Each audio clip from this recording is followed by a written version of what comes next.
Hereby called to order. Senator Franklin M. Drilon, the Minority Leader, will lead the chamber in prayer.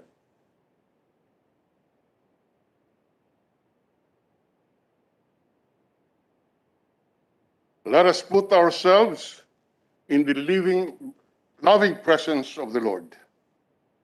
Almighty God, with great joy and eagerness, we thank you for the countless Hereby called blessings to order. you continue to shower upon us. Senator Franklin M. We come to you Drilon, today the Minority Leader, will lead the asking for chamber your in prayer. guidance and wisdom as we hold today's session. Fill us with your grace and remind us that let us put ourselves all we accomplish in the living for the loving presence of your greater glory. Almighty God, our protector, with great joy we pray that you continue to keep us strong. We thank you for the countless blessings and love you continue as we overcome this pandemic upon us. Senator Franklin M. We come to you Drilon, today, help us the Minority surrender Leader, will our lead the chamber worry, in prayer. guidance, and wisdom, and above all, we hold today's to trust in your steadfast Fill us love with your grace and remind us that let us grant us the strength to continue to live according to your word. Loving presence of the Lord. We know that through you, Lord, we can do protector. With great joy we pray and all these we ask to keep us. We thank you for the countless blessings and love you continue Amen. as we overcome this pandemic upon us. Senator Franklin M. We come to you, Drilon, help us surrender our worry, guidance, and wisdom, and above all, Roll call of members, the Honorable Senators Angara, with your grace and remind us that let us grant us the strength to continue Binay, to live according to your word. Loving presence, Cayetano, we know that through you, Lord, we can do protector. De Lima, Joy De La Rosa, to keep us we thank you for the Drilon, countless and love you continue as we Gatchalian, overcome this pandemic. Bo, Senator Franklin M. Come to you, Secretary help of us Peace surrender Gordon, our worry, guidance, and wisdom. Ontiveros, And above all, roll call of to members, the trust Honorable in your Senators steadfast Angara, love. With your Lacson, grace and remind us that let us Lapid, grant us the strength to continue Binay, to live according to your word. Loving presence, Cayetano, we know Yao, that through you, Lord, Pangilinan, our protector. De Lima, Present. De La Rosa, Pimentel III, We thank you for the Drilon, countless and love you continue as we Gatchalian, overcome Recto, this pandemic. Bo, Senator Franklin M. Come to you, Revilla help us Jr., surrender Gordon, our worry, guidance, Tolentino, and wisdom, Ontiveros, and above all, Villanueva, members, the trust Honorable in your Senators steadfast Present. Zubiri. Senate President Soto III is present. Mr. President, Yes, Mr. Senator President. Ontiveros. Thank you, Mr. President. I apologize, my signal hung a few seconds ago. Could I inquire if my attendance was noted, Mr. President? We did not understand what you were saying. Are you asking if Mr. you're President. present? Yes. I'm asking. You responded. Mr. Did you President. respond to the call of the roll? My Yeah, we signal heard hung you. earlier, All Mr. right, the President. Secretariat heard you. Therefore, you are considered present. Thank you, Mr. President.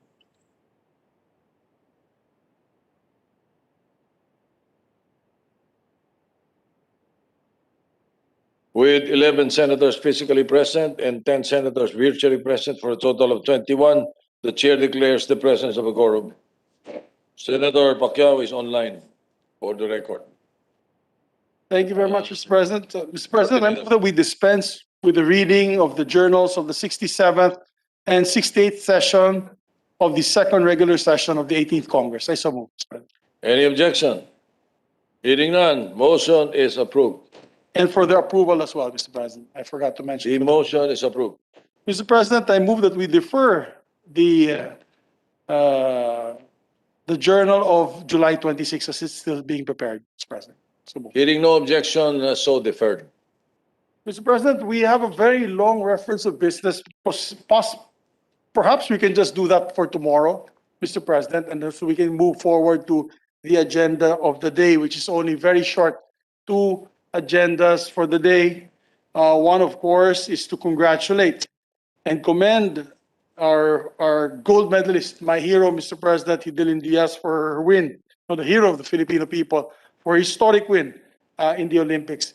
And therefore, I move, Mr. President, that we consider We consider proposed Senate resolutions 793, 794, 795, 796, 797, 798, 799, 800, 801, 802, 803, and 804. I so move, Mr. President. Any objection? Hearing none, consideration of the resolutions is in order. May we ask the Secretary to read the title? Secretary will read the title of the measure, and the chair yields to the President Pro Tem, Senator Ralph Recto. Resolution commending and congratulating Philippine Air Force Sergeant Hidilyn Francisco Diaz for winning the first ever gold medal for the Philippines in the 32nd edition of the World Olympics currently being held in Tokyo, Japan from July 23 to August 8, 2021, since the time the country started competing in this quadrennial event almost a century ago. Thank you very much, Mr. President. Mr. President, we'd like to recognize our distinguished Senate President of the Republic of the Philippines, no other than Senator Vicente Soto III, to sponsor the measure.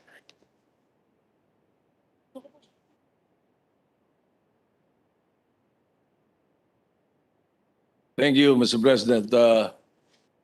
Forgive me, I have decided to use the rostrum on the side so that practicing social distancing between the minority leader and the majority leader, because I wish to remove my mask when I speak, Your Honor.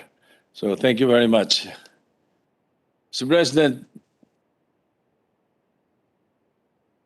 an athlete coach once said, "It is not the will to win that matters. Everyone has that. It's the will to prepare to win that matters." Hidilyn Diaz winning of the formidable gold medal, the very first ever gold medal for the Philippines, proves just that and more. And she was carrying double weight, if I may say so, Mr. President, because as just some trivia, I have represented the country in national competitions 8 times, from 1976 all the way up to the time that I retired from 10-pin bowling. And if I am playing abroad or playing everywhere, it was a cinch. We had developed some kind of expertise. But every time I represented the country and I wear the Philippine uniform and wear the Philippine flag, ang bigat ng bola. It feels doubly heavy. And that is why I know how heavy Hidilyn Diaz felt when she was competing.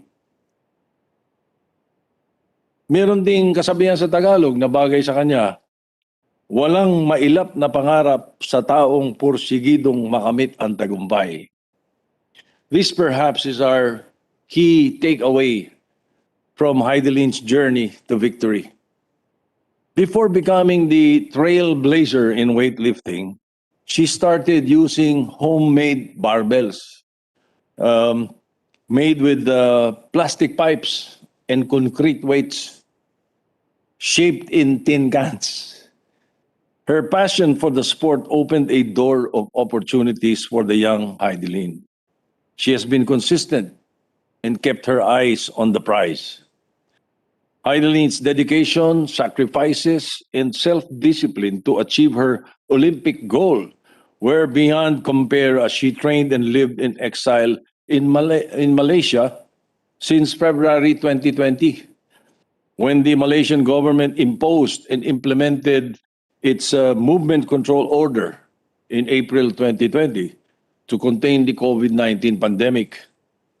Hidilyn's character and determination were further tested by the Filipino athlete. It stood still as she continued to train using bamboo sticks and large water bottles as makeshift weightlifting equipment. And during the immediate months prior to the 2020 Summer Olympics, she was forced to work out in an open air carport. Just like any skillful and courageous sports person, losing is seen to be an opportunity to do better and to be motivated to achieve his or her goal. And this happened to Hidilyn when she failed to win a medal in the 2008 and 2012 Olympics. She did not stop.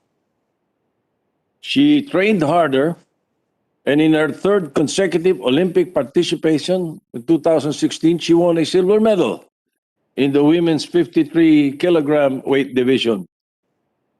It was during this time that she visited the Senate, if you will recall, back when I was still majority leader in August 2016, when she won her first Olympic medal, the very first Olympic medal by a woman in Rio 2016. With her slim and little physique, she was truly an exceptional lady. With, of course, with my build and disregarding my age, I don't think I can even lift 50 kilograms today. And in 2019, her plea for financial support echoed and thus struggle mirrored the life of majority of our Filipino athletes. But being the persistent and strong lady that she is, she endured these trials and came out as a victor. She is the epitome that everything is achievable if you focus and work hard to reach your dreams, no matter how high or impossible it may seem. A true inspiration and motivation to our youth, especially in those in the far-flung areas where opportunities are elusive and hindered by poverty. So in the Senate, we continuously pushed for higher budget for our athletes to be lodged in the Philippine Sports Commission, most especially during the pandemic when all expenses, including trainings and lodging in accordance with the IATF guidelines and protocols, become costly. Because training your body to be fit is just as important as sharpening the mind. Mr. President, Hidilyn's win is being celebrated not only because it is historic as the first ever gold Olympic medal in almost a decade, but also because of the fact that it happened in the middle of a pandemic when every move is a struggle and health risk, and when we all needed a ray of light. Thus, her success during these tough times make it sweeter, not only for her, but all the Filipinos all over the world. So, with the permission of our colleagues and perhaps after the sponsorship speeches of the rest of our colleagues, we may adopt proposed resolution 793 and all the other resolutions filed commending and congratulating Hidilyn Diaz. Thank you, Mr. President.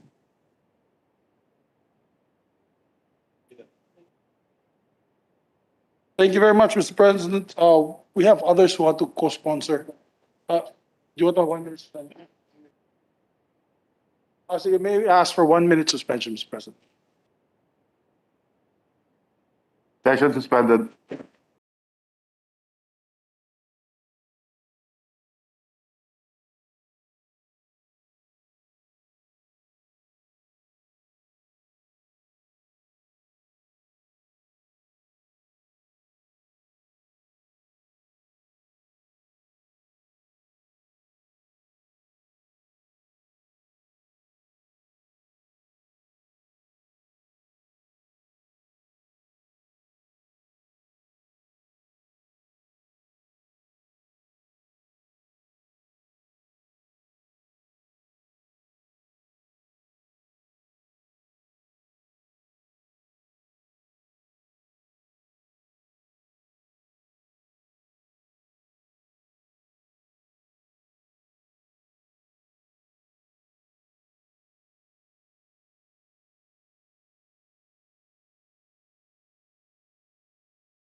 Majority Leader. Thank you very much, Mr. President. Mr. President, if I may be allowed also to give a co-sponsorship speech. Yes, the Majority With the Leader. permission is of my recognized. colleagues. Mr. President, last night, I was having dinner with a couple of my friends coming from the State of the Nation address. Sabay po tayo umalis kagabi. And when we got to where we are having our supper, I had gotten a message that Hidilyn Diaz was going to go for the gold that night. And when I opened my cell phone, Mr. President, the video live feed, she was just called to the stage after the attempt of the People's Republic of China athlete.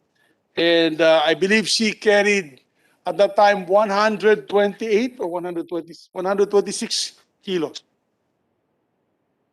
Si Hidilyn was 127, di ba? O siya 126 yung sa China. So to beat that number, Hidilyn had to go 1 kilo higher.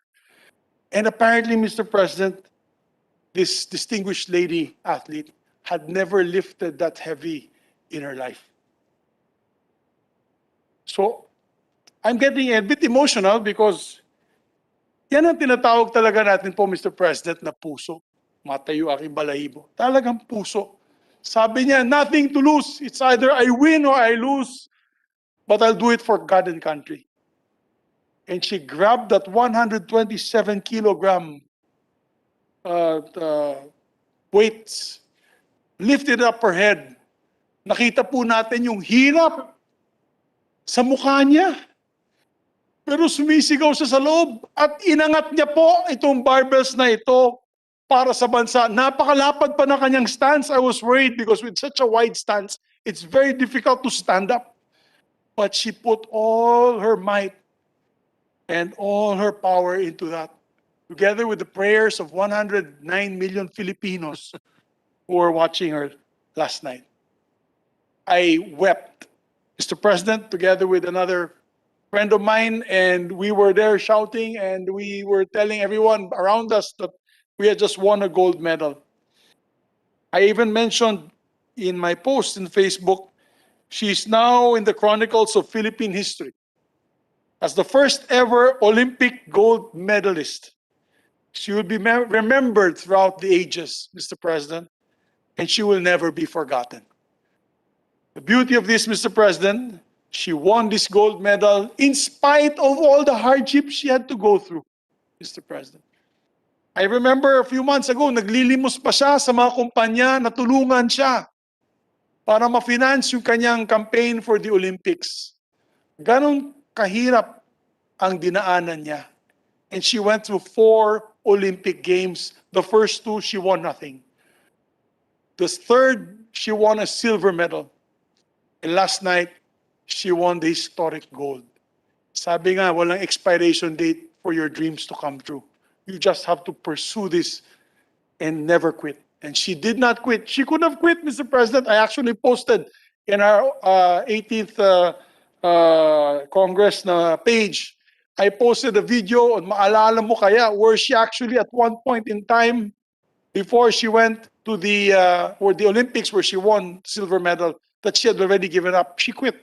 She did no longer wanted to be a weightlifter because of the hardships she was going through. But she still pursued and pursued like the true athlete that she is. Embodiment of what an athlete should be, fighting for God and country.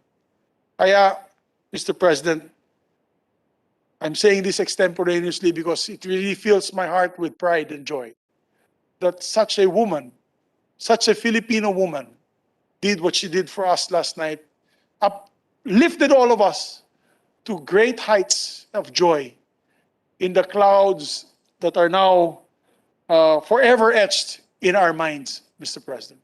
I congratulate Hidilyn Diaz for a job well done, not only for herself, and she was not pursuing this for riches. We met her several times here, Mr. President. She wanted to do this for country. And we have 4 others. If I'm not mistaken, Senator Tolentino had told me his brother is there, our president of the POC, Bumble Tolentino, and said we still have 4 others in the running for the elusive gold medal. This may be our best showing yet, in the Olympics, Mr. President. On the onset, I would like to congratulate the Philippine Olympic Committee and the Philippine delegation.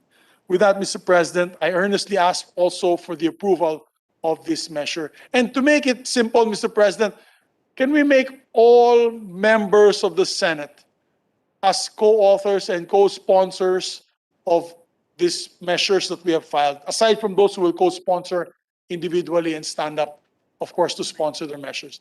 With your permission, Mr. President, if we can make all members of the Senate sponsors and authors of this historic win, the resolution of this historic win of Hidilyn Diaz. I so move, Mr. President. Any objection? Hearing none. Approved. Thank you, Mr. President. Mr. President, Senator Ralph Recto, our Senate President Pro Tem, wishes also to be recognized, after which we have Senator Christopher Bongo, Senator Bong Revilla, Senator Joel Villanueva, Senator Risa Ontiveros, and finally, our distinguished Minority Floor Leader, who would also like to be recognized, as well as Senator Cayetano. All right. May we recognize our Senate The President? President Pro Tem, Senator Ralph Recto, is recognized. Thank you, Mr. President. Thank you, Majority Leader. Mr. President, years ago, a small girl in Zamboanga carried boxes of fish to market to help feed her family. That woman last night, with one mighty lift, ended her people's hunger for Olympic gold. Whether it was for her family or for her country, she lifted more than what she was expected to. But last night was historic and sweet. With one heave, she hoisted the Philippines for the first time atop the winner's podium, for which her countrymen waited for almost 100 years. With one lift, she raised the spirits of 110 million people, battered by the pandemic but not beaten, craving for one inspiring story that will break the gloomy monotony of long days looking for jobs and jabs and endless quarantine nights. Her victory came at the right time, when hope is in short supply. Her triumph generated so much joy that it boosted our gross national happiness. Her win inspires millions of young girls that they too can surmount the odds. Her barbell broke the glass ceiling, women encounter and shattered the trope that they are the inferior sex. And her success will be not if we do not, as leaders, draw energy and inspiration from it. To win the gold, she met the Olympic ideals of faster, higher, stronger together. To win our future, we must achieve faster economic recovery, higher scores in all socioeconomic cards, stronger COVID response, and doing it together, which is the most important. Hidilyn had done hers. It is time for all of us in the government to do the heavy lifting now, for that is the only way to honor her. Thank you, maraming salamat, dagang salamat, muchas gracias, Hidilyn, for ending the quadrennial heartbreak that every Olympics had cost us until you came along. Thank you, Mr. President. Thank you, Senator Recto. Majority Leader. Thank you very much, Mr. President. May we recognize Senator Christopher Bongo to also deliver his sponsorships. Senator Christopher Bongo is recognized. Mr. President and esteemed colleagues, this afternoon it is my great pride and honor that I co-sponsor the resolution commending and congratulating our very own Hidilyn Diaz for her triumphant in the women's 55 kilogram category in weightlifting. I also filed a similar resolution to pay tribute to Hidilyn Diaz. She captured our country's first historic gold medal, the prestigious and biggest sporting event, the 2020 Tokyo Olympics. She has finally put an end to our country's 97-year quest for that elusive gold medal since its first Olympic appearance in 1924. Similar to her past competitions, Hidilyn has proven time and again that she not only possesses the skill, but the willpower and sheer determination as well. the true spirit of Filipino competitiveness. She ruled the competition with a total score of 224 kilograms to win in such an incredible and emphatic fashion that propelled her to the top. Indeed, this will be marked as one of the greatest sporting moments in Philippine history. Mr. President, I would like to take this opportune time to spread into the record and extend my full support to our athletes participating in the 2020 Tokyo Olympics. Nais ko pong ipagbigay alam po na ako po'y nandirito lang po, nasa likod, handang tumulong sa tahimik na paraan. Bukas po ang aking opisina sa anumang tulong, financial o anumang assistance na aking pwedeng ibigay, even in my own personal capacity. Handa po akong pumagitna kung kinakailangan maghanap ng anong suporta galing sa gobyerno at maging sa private sector. Katulad na lang po nung nangyari kay Hidilyn, hindi po ako nag-atubili na magpaabot ng tulong sa paghahanap ng sponsor para sa kanyang additional na pangangailangan at sa pag-troubleshoot ng problema ang kanyang kinaharap noong mga nakaraang taon po habang nag-iensayo para sa Olympics. Hindi lang po para kay Hidilyn, pati na rin po sa mga ibang atleta natin na nagsisimula pa lang sa ngayon. Kung ano pong pwedeng maitulong ng gobyerno, ano pong pwede naming maitulong, ay nandito lang po kami sa abot ng aming makakaya sa tahimik na paraan. Baka po pwede rin po isuggest sa ating Armed Forces of the Philippines na i-consider ang promotion ni Hidilyn to Staff Sergeant mula sa kanyang kasalukuyang ranggo na sergeant. Ito po ay dahil sa malaking karangalan na dinala ni Hidilyn sa ating bayan na lubos na pinagmamalaki bilang mga Pilipino. Siya po ay miyembro ng Air Force po sa ating Armed Forces of the Philippines. Ako po ay lubos na nakikisa sa buong sambayanan sa pagkilala at pagpapaabot ng pagpuri sa ating kababayan na si Hidilyn Diaz. Isang patunay at sumasalamin sa napakaraming Pilipino na gaya niya na nagsusumikap at na nagpapakita po ng lakas ng loob sa pagharap sa araw-araw na hamon ng buhay. Sila ay tunay ng inspirasyon sa bawat Pilipino na sa kabila ng kahit anong bigat kanilang pinapasan sa buhay, kapag nagpakita ng determinasyon at pusong panalo ay makakamtan ito at sa ating inaasam na tagumpay. Nakaka-proud rin po, isa rin siyang taga Mindanao. Anyway, nabanggit rin po ng NHA na siya po ay bibigyan raw po ng housing sa kanyang lugar doon po sa Zamboanga City. Bibigyan po siya ng housing niya. And I'm sure marami pa pong mga pribado na tutulong po sa kanya. Not only kay Hidilyn, sa lahat po ng mga atleta na nasa compete pa po ngayon sa Tokyo. Maging inspirasyon sana si Hidilyn sa inyo at dalahin niyo po ang tagumpay para sa ating mga kababayan. Lalong-lalo na po na nasa gitna pa tayo ng krisis dulot ng COVID-19. Congratulations muli. Thank you, Mr. President. All right, Majority Leader. Thank you, Mr. President. May we recognize as well our distinguished colleague from Cavite, Senator Ramon Bong Revilla Jr.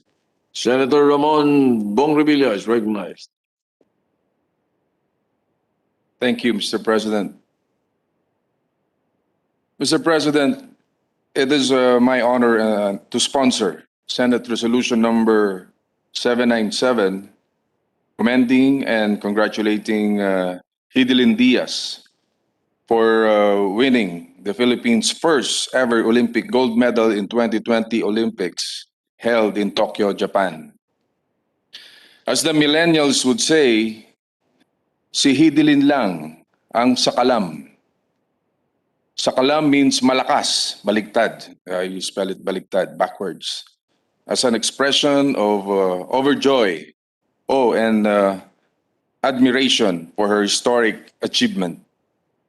Ito nga po ang pagkamit ng kauna-unahang gintong medalya para sa Pilipinas mula nang tayo'y lumahok sa Olympic Games simula noong 1924 o halos isang sentenaryo na ang lumipas.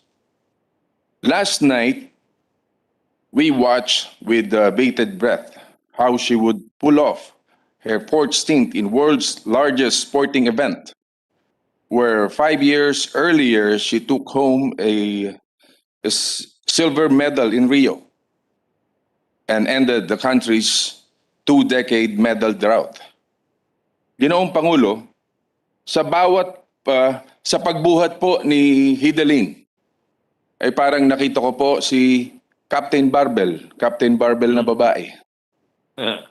But kidding aside, sa bawat pagbuhat ni Hidilyn, parang nakita ko po na nga nang nadama ko sa kanyang pagpasan sa ating bansa. At bawat pagtaas naman ito ay isang pagmamalaki tungo sa napakailap na gintong kanyang nakamtan. Mr. President, by the end of the competition, she was hailed as the champion. Napahiyaw at napaiyak ang sambayanan kasabay ni Hidilyn, for not only did she beat world record holder from China, but also set 2 new Olympic records.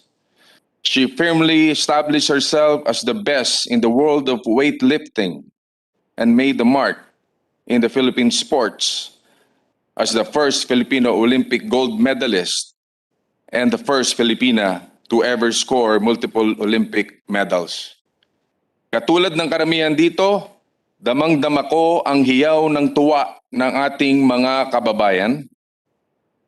Marami pa nga ang napaluha at sa gitna ng lahat ng problema at pagsubok na ating pinagdaraanan na dala ng pandemya, ang ganitong dala ng pagkapanalo ni Hidilyn ay nagbigay ng liwanag at kislap na may maganda pang pag-asa tayong kinaharap.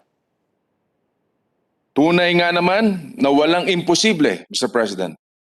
Lahat ay posible kung may pinaghirapan, pinagtutuunan, at pinagpaguran.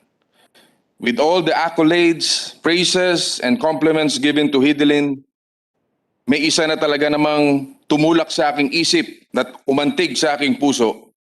Ito ang larawan ng kanyang mga kamay na puno ng kalyo at sugat, hawak ang gintong medalya. Hidilyn's callous and hardened hands are her life story. The hard lines, the calluses, the scars tell the struggles she won and lost, the challenges she hurdled and overcome, the hard work she toiled and accomplished, the tears she tried to hold but shed, and to all the dreams she once thought were impossible, but now realize. The country is truly proud of you, Hidilyn. Mabuhay ka, ikaw ang tunay na Lodi. Ikaw ang idol namin. I implore my dear colleagues to support this resolution and adopt the same. Mabuhay ang atletang Pilipino, mabuhay ang Pilipinas. Mabuhay ka, Hidilyn. Thank you, Mr. President. All right, thank you. Majority Leader? Thank you, Mr. President. Next to sponsor as well is Senator Joel Villanueva. Senator Joel Villanueva is recognized. Thank you, Mr. President. Thank you, Mr. Majority Floor Leader. The Bible says, "This is the day that the Lord has made, that we will rejoice and be glad in it." Mr. President, distinguished colleagues, it is my honor to sponsor Senate Resolution number 804, filed by this representation. And let me take this opportunity to join my distinguished colleagues in this august chamber in recognizing and commending Ms. Hidilyn Diaz for winning the gold medal in the 2020 Tokyo Olympics weightlifting competition. Ginoong Pangulo, sa loob po ng halos 100 taon, naging napakailap ng ginto para sa mga Pilipino sa Olympics. Just like most of us, last night we were watching this competition, Mr. President, and I was watching it with my 2 kids, with my wife, the entire family. At napakasarap po nung feeling, Mr. President, because after that competition, it was so uplifting. Yung uplifting of our spirits, Mr. President, ay kakaiba at hindi kayang isalarawan. And si Hidilyn inspired all of us. It was an emotional win. It was extra special because it was China trying to steal our first gold. So, Mr. President, it was a great feeling, great win for all of us. Yung kaninang pinakita ni Senator Bong, yung golden hands ni Hidilyn, isa hong katibayan ng hard work pays off. Yung hard work ni Hidilyn and yung kanyang spirit not to give up, Mr. President. Today, we honor a Filipina who persevered and prevailed in her well-chosen battle in life. Her victory is a win for our flag and to the entire Filipino nation. Napakasarap po talagang maging Pilipino, Ginoong Pangulo. Nakaka-proud makakita ng kababayang literal na binuhat ang bigat na pinagdadaanan ng ating bayan tungo sa tagumpay. Napakagandang aral din po nito sa kabataang Pilipino. Ang anumang kayang isipin, kayang gawin. At kapag may tiwala sa sarili, pananampalataya sa Diyos, at kung magsusumikap ng gusto tulad ni Hidilyn, mananalo tayo sa buhay. Let me end, Mr. President, by saying that the Bible says, give honor to whom honor is due. And so, Mr. President, let me not just encourage our colleagues in the Senate to pass this resolution, but also perhaps look into possibility of passing a sports endowment fund for our Olympians. And this representation would like to file that bill, Mr. President, in the coming days. And I'm asking for my distinguished colleagues to support that measure. Muli, Ginoong Pangulo, nagpapasalamat po tayo sa Diyos at nagpapasalamat tayo kay Hidilyn. Mabuhay ka, Hidilyn, at salamat sa inspirasyon. God bless us all. Thank you, Mr. President. All right, Majority Leader. Next to sponsor the measure is Senator Risa Hontiveros. Senator Risa Ontiveros, recognized. Thank you, Mr. President. Magandang hapon po sa inyong lahat, Mr. President at mga kasama. Buong puso at galak kong inaakda ang Resolution number 798 na nagbibigay pugay kay Hidilyn Diaz para sa kanyang gold medal sa Tokyo Olympics. I share, Mr. President, in everything my colleagues have said about her grit, her tenacity, her determination in the face of personal adversity. But I also want to emphasize one thing. Ang unang nagbigay sa atin ng karangalan matapos ang halos 100 taon ay isang babae. In a country where sports has been associated with men delivering knockout punches at the ring, and yes, we wish our dear colleague Senator Manny well in his fight next month, or buzzer-beating three-point shots by 6-foot young lads, we can now tell our little girls, pwede kang mangarap, posible ang gold medal. Little girls with big dreams can become women of vision who will carry our flag to victory. Kay Hidilyn Diaz, maraming salamat sa iyo. Salamat na hindi mo sinukuan ang Pilipinas kahit may mga pagkakataong naramdaman mo na hindi ka namin sinamahan sa iyong paglalakbay. Salamat dahil hindi mo kami binigo kahit may mga pagkakataon na naramdaman siguro mo na binigo ka namin. Salamat sa kasiyahan at liwanag. Mabuhay ka, Hidilyn Sakalam, babae Sakalam. Salamat po, Mr. President. Majority Leader. You want to begin? Thank you, Mr. President. Senator Lapid. Senator Lapid. Okay. Next to sponsor the measure is Senator Nancy Binay, Mr. President. If she's Senator Nancy Binay is recognized. si Senator Lapid magsasalita.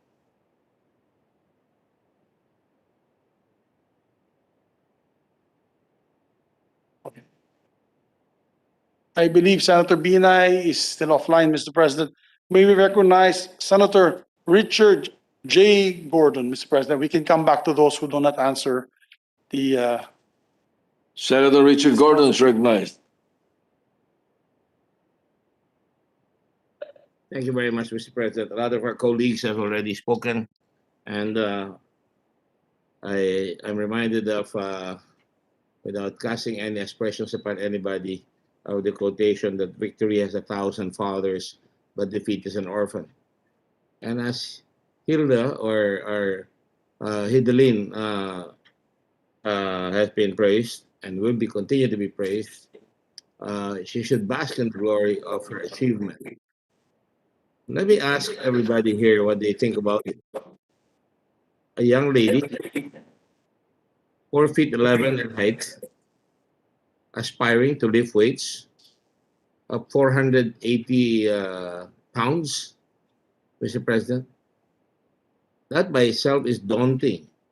Or for that matter, having failed once to even get into the finals in, I believe it was in Beijing, and then later on in London, and then winning a medal finally in Rio, silver medal, and then finally achieving a gold medal. Quite frankly, Mr. President, I expected Hidilyn to really win. But really, what I really prayed for was that we should not just focus on victories like this alone, but on the conduct of how we uplift our sports personalities. You know, because we tend to hail them when they win and tend to forget them as they're practicing. And to my mind, kaya malakas itong victory ni Hidilyn, sariling sikap talaga yan. Can you imagine, siya mismo ang namamalimos at habang namamalimos siya para siya itutulungan ng mga kaibigan niya. I wish I had known that. I would have helped kahit na konti. But can you imagine nagpapalimos siya tapos sisiraan pa siya ng iba. At iintrigahin pa. These are people probably who don't know what sports is all about. And sports is about character building. And that is what Hidilyn is all about. Character. Unbuyable character. Character that strives hard to participate, because sports is participation. Part of a team called Team Philippines. Part of a team that is trying and striving to get a medal for our country. And we would have been happy, even if it was silver or bronze.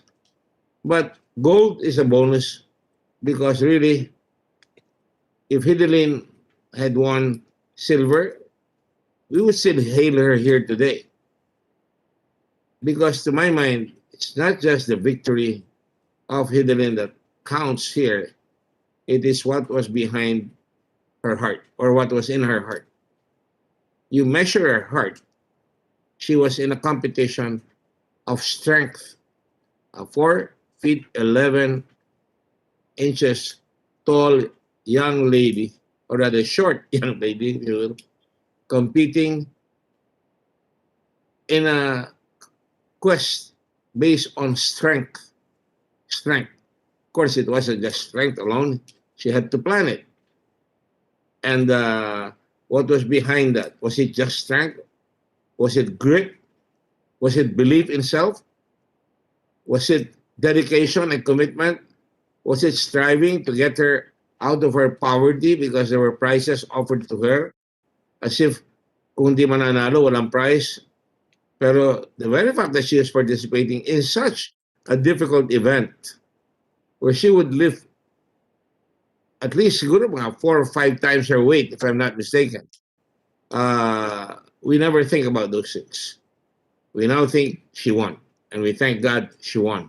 And the whole country at this time, when we're under siege of the pandemic, we don't throw our weight against each other to say, let's carry the load of the pandemic. Let us all try to win against the pandemic. I think, Mr. President, this country has heart. And all we have to do is encourage at palabasin yung puso natin sa kanya. I remember she was in the Congress 4 years ago or 5 years ago when she won her silver medal. I believe all of us had a picture with her, or a group picture at least. But you know, it's a proud moment for the country now that she has won the gold medal. I'm even prouder that we have a person, a citizen, an Air Force sergeant, a person who grew up in poverty, had 6 or 8 siblings to feed, a family that tried to put her to school in the University of Zamboanga University. But when she could not make it, decided, well, perhaps I should just major in sports in Manila, and that's why she came in. And following in the footsteps of her coach, Mr. Solis, you know, you don't win right away. She loses. She wins not the first prize right away. Bronze medal in Southeast Asian Games. And at 17-year-old, and she did this at 17 years old. After what Senator Recto has related to us, that she was a water bearer, a bearer of water. Nag-iigib ng tubig. How many of our people are like that? Can you imagine gaano katindi yung lulundagin niya na ambisyon? Sino ba siya? Sasabihin na iba. Bakit ka sasali dyan? Ang liit-liit mo. Mahirap tayo, hindi natin kaya. Yan ang mga kansyaw na maririnig natin. Ito yung mag-aambisyon ang bawat Pilipino. Hindi para sa atin yan, anak. Mahirap lang tayo. Pero kay Hidilyn, isinantabi niya lahat yan, and she prevailed. Persistence, determination, duty to herself, to her sports, to her craft, to her flag, to her family, all that went together in a swirling moment of ecstasy in victory. But the victory really is the victory of character. Doon po natin kapulihin. And I hope, Mr. President, that I can add to the resolution. I wanted the resolution to be shared with the Philippine Historical Commission. I think there is a law, I'm not sure of this yet, but I'm going to find out, that you cannot have an award or a special award in honor of a live or a living hero. But this is, after all, the first time, after 97 years, when we finally have a medal. But, you know, it is also the fact that she had to jump so many hoops of economic status, of education, of discrimination, of intrigue. And I think she deserves to be recognized. If we have to amend it to create more Hidilyns, that she be recognized, for example, in a commemorative stamp, Mr. President, and I so move. And if I may do another motion or with the same heading, to be recognized not only by the National Historical Commission, and a monument be placed somewhere where she in our country, plus a commemorative stamp be made in her to honor her, Mr. President. And I'd like to see that the resolution of the Senate be in one page, so she could just put it in a frame and not have to put it in 2 frames or a big frame. I know this is simple thinking, but mas maganda siguro kung isang frame lang na sinasabi kaagad, the Senate of the Republic of the Philippines honors this young lady for her magnificent effort, her magnificent sacrifices, and achieving the victory over all the vicissitudes of life. Thank you, Mr. President. I so move. Magandang hapon po sa inyong lahat. What does the majority leader say Ano yung, on the motion of Senator Gordon? maybe repeat the motion, Mr. President. Sorry, I was, adoption of, I move that we send a resolution to the Philippine Historical Commission to honor her with a monument as the first Filipino to win a gold medal in the Olympics, in spite of her station, very, very humble station in life, and also at the same time that the national commemorative stamp be done to honor her. sige, si Marcos muna, sige. Thank you, Mr. President. Ano? Okay. May I ask for 1 minute suspension? Yes, I think we need to suspend. There is a pending motion. This is another. Anyway, Session suspended.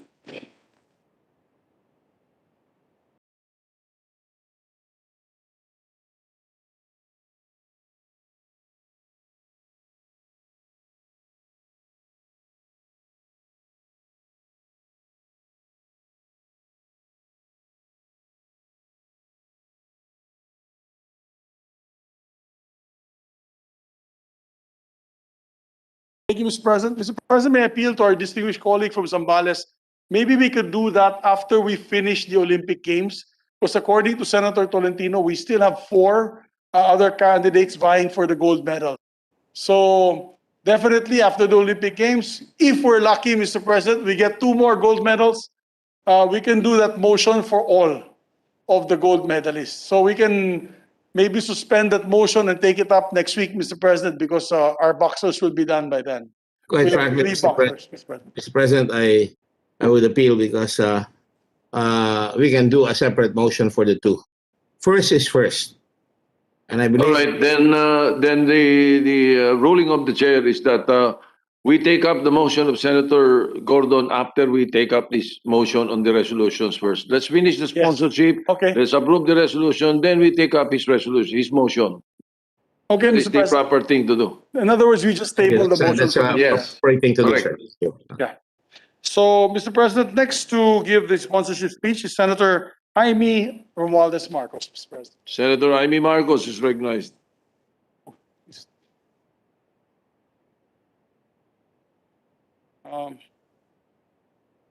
Wait, go on. Yeah. Yes, Mr. President, I believe we'll go back to Senator Amy Marcos. We maybe recognize Senator Francis Kiko Pangilinan. Senator Francis Pangilinan is recognized. Thank you, Mr. President. Thank you, Majority Leader, distinguished colleagues. Magandang hapon.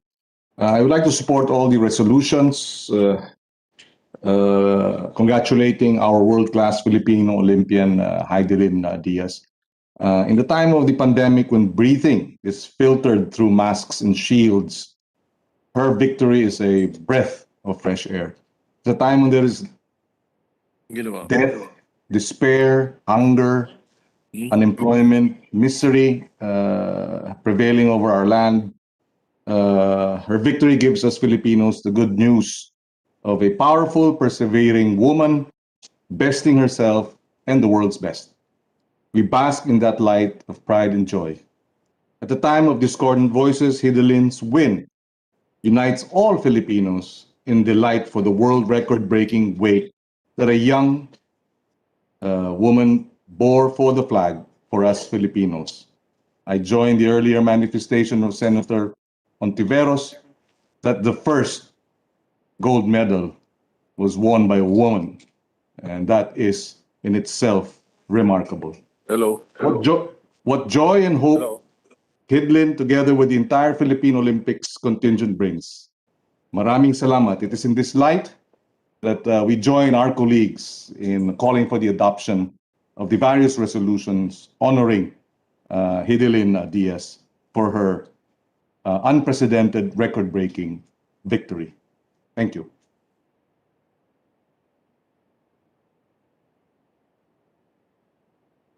I agree with you. Yes, the Majority Leader.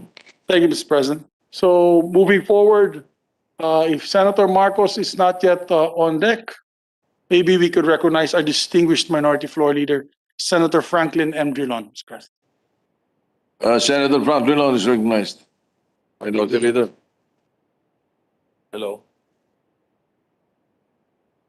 Mr. President, my dear colleagues, yesterday, shortly after the President delivered his final State of the Nation address, which painted a grim scenario for our country, Hidilyn Diaz delivered the good news that we needed to her.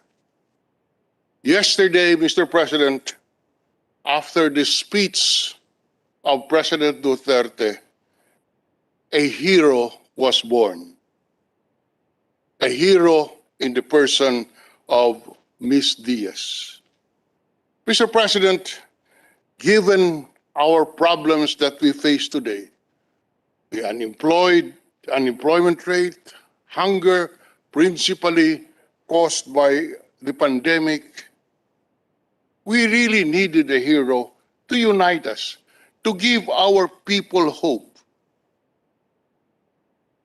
to give our people a relief from all the suffering that our people today are witnessing, are experiencing.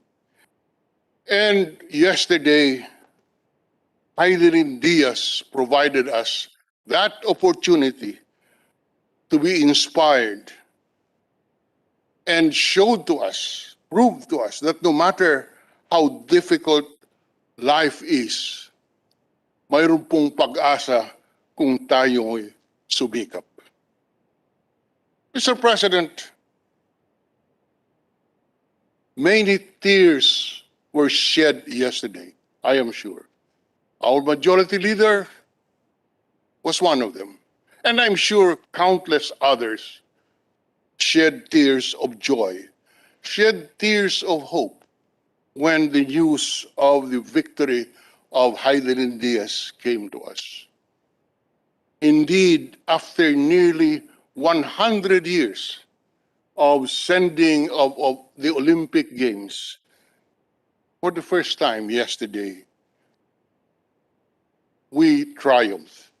We triumphed over adversity. And this August body, Mr. President, had laid the groundwork for the country to recognize such heroism. On July 27, 2015,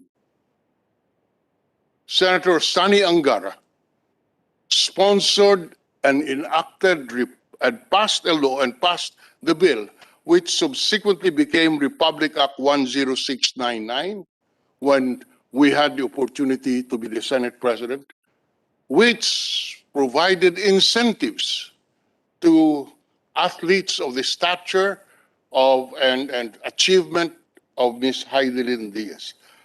Under Section 8 of Republic Act 10699, there shall be a 1 million pesos cash incentive to national athletes who wins gold medal in the Olympics. 5 million for the silver medal. I'm sorry? I'm sorry. 10 million for, sorry, yes, 10 million, I got carried away.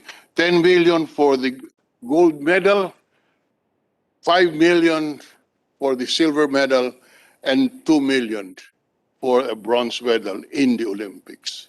And this was passed in 2015, as I said, sponsored by our good Senator Angara. And we had the opportunity to shepherd this measure as Senate President. So, Mr. President, again, we stand here in order to recognize and sponsor the Senate and co-sponsor the Senate resolution which congratulates and commends Ms. Hidilyn Diaz for bringing honor, glory, and to our country. And more importantly, Ms. Diaz has become the symbol of hope and the symbol of unity for all of us to rally around. With that, Mr. President, I join my colleagues in urging the chamber to immediately pass the Senate resolution being sponsored in order to express our congratulations and commendation to Hidilyn Diaz. And maybe under the leadership of the Senate President, we can discuss the additional cash incentive that the Senate President would want us to have in order to have some honest, some solid expression of our appreciation to Ms. Diaz. Thank you very much, Mr. President. Yes, thank you, the Minority Leader. we will take up the suggestion of the minority leader. And as a matter of fact, I already instructed the Senate Secretary to check with the COA of any problem, but I am told it's okay. So we can do that, but again, perhaps after the other gold medalists, Yes, sir. in case we have more. This might just be an opening, like for example, just again, another point of trivia. The very first Miss Universe of the Philippines is a Diaz. Now the very first gold medalist in Olympics is a Diaz again. So she might be opening up the doors for other gold medalists. Because after Gloria Diaz won, so sunod-sunod na panalo natin Oo, tama. Tama. sa mga Tama. international beauty pageants.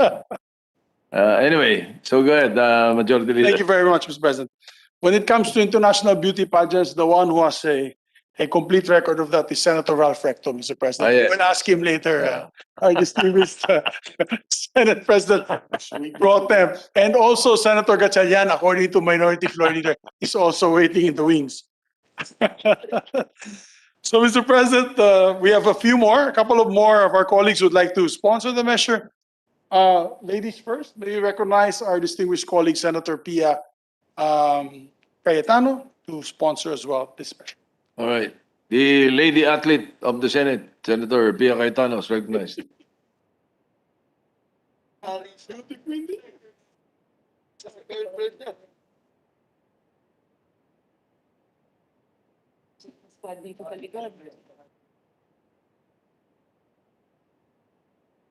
Thank you, Mr. President.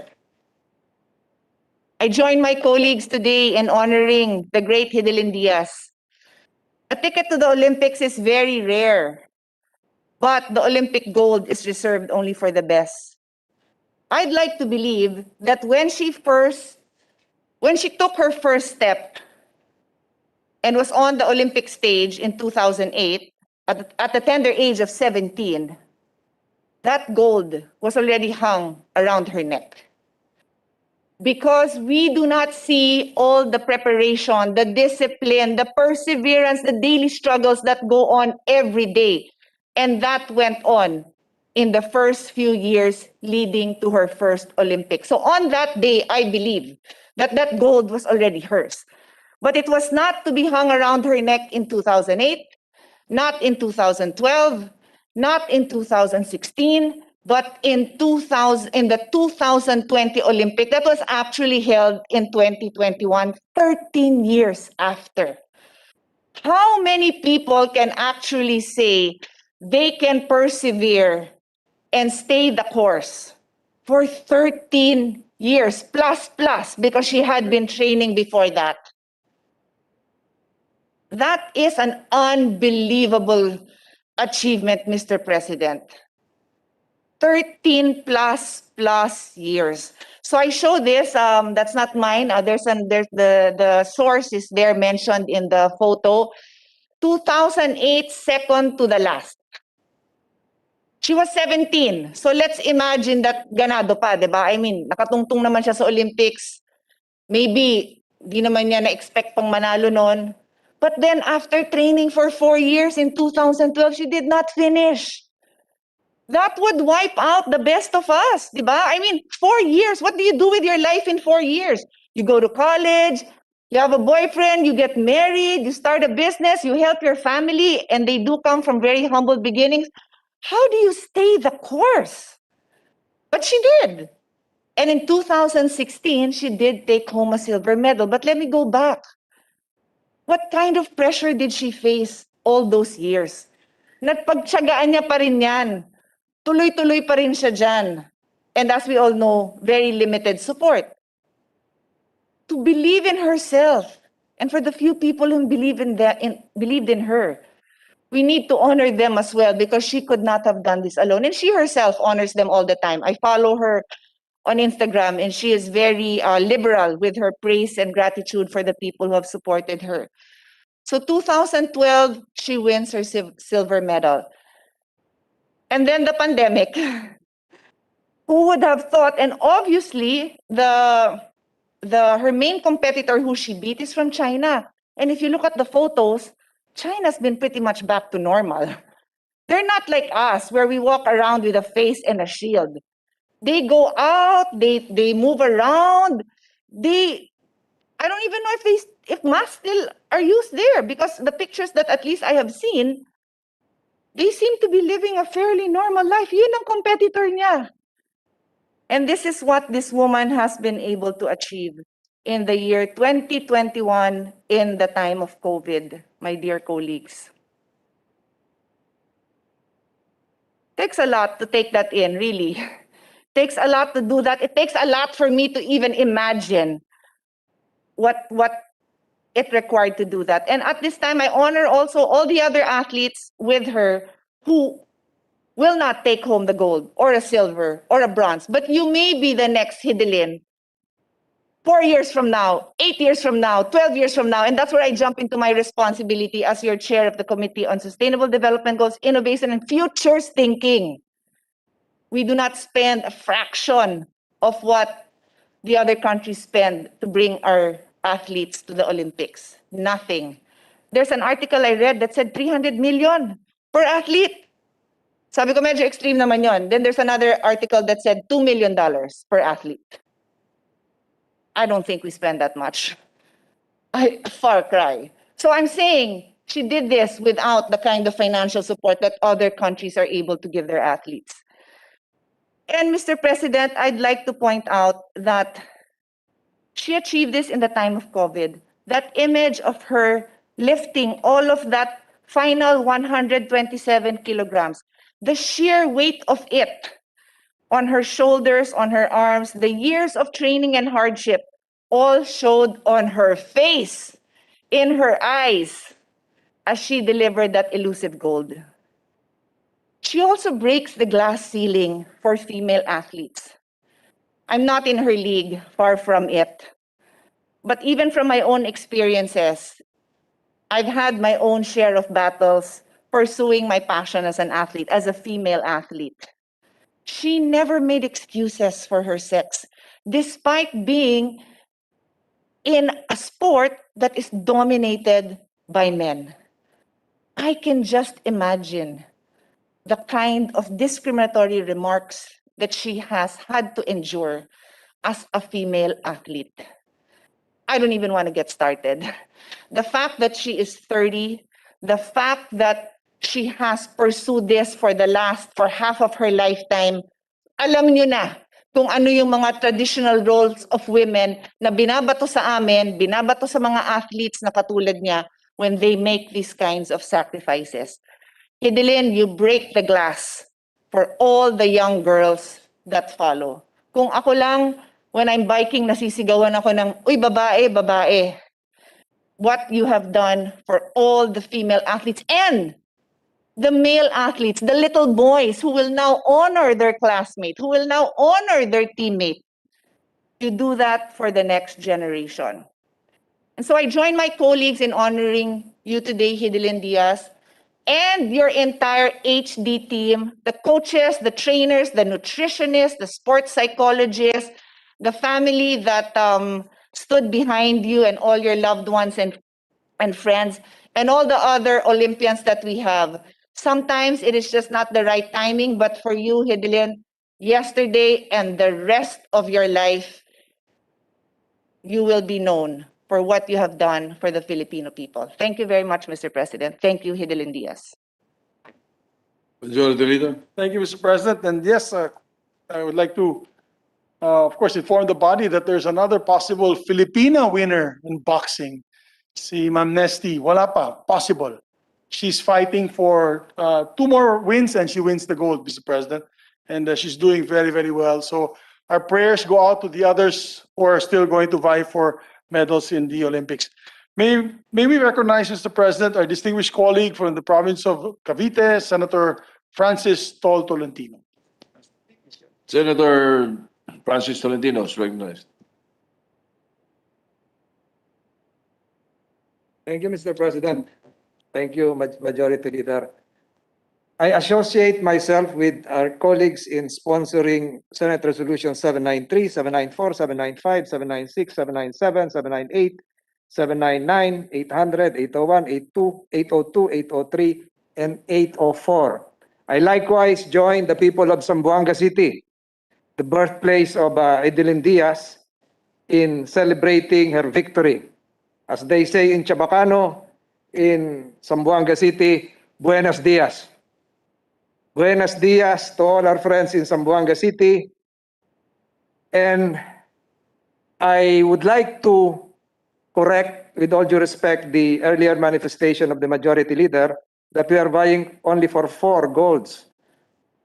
We have more, Mr. President. I was supposed to be in Tokyo yesterday.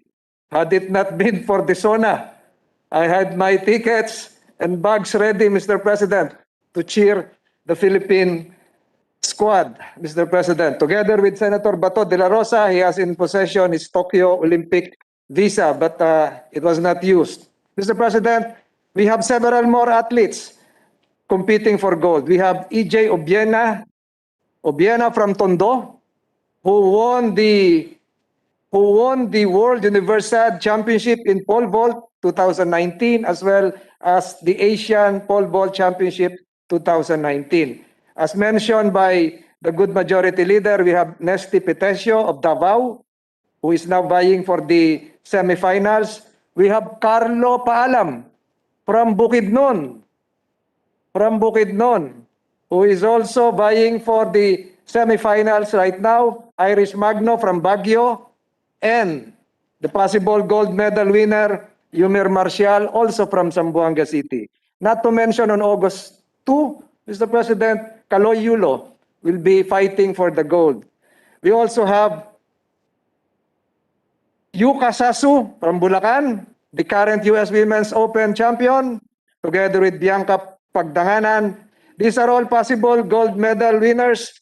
And if they all win, Mr. President, we might have an Olympic village in Tagaytay, because we promised them house and lot for all the gold medal winners. Mr. President, I join my esteemed colleagues in celebrating the victory of Hidilyn Diaz, a victory for the Filipinos, a victory for our country. Buenos dias, Mr. President. Maraming salamat. Majority Leader. Okay, thank you very much, Mr. President. I may stand corrected. There are more of our athletes that are vying for the gold, and we will pray for them as much as we can, Mr. President. Hopefully they'll make it and bring more honor and glory to our country, for our country.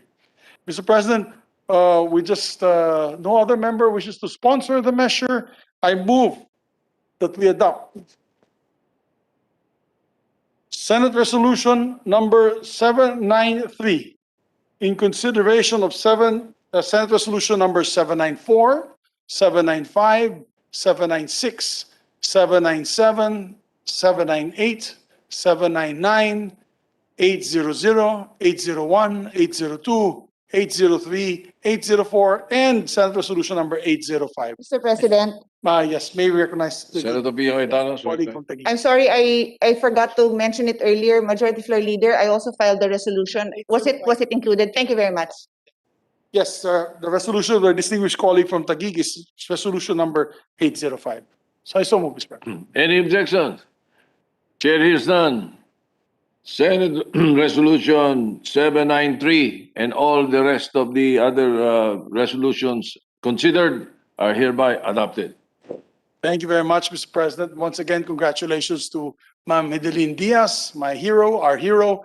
And maybe when they come back, Mr. President, the delegation comes back from Japan, we can give it to her face to face, hopefully here in the Senate, in the halls of the Philippine Senate, together with whatever incentives we could come up for our winners of the medal tally for the Olympics. Senator Francis Tolentino. Mr. President, just as an addendum, I was just informed, Mr. President, that Hidilyn will be flying home tomorrow, because the protocol in Japan is after your victory, you have to go home.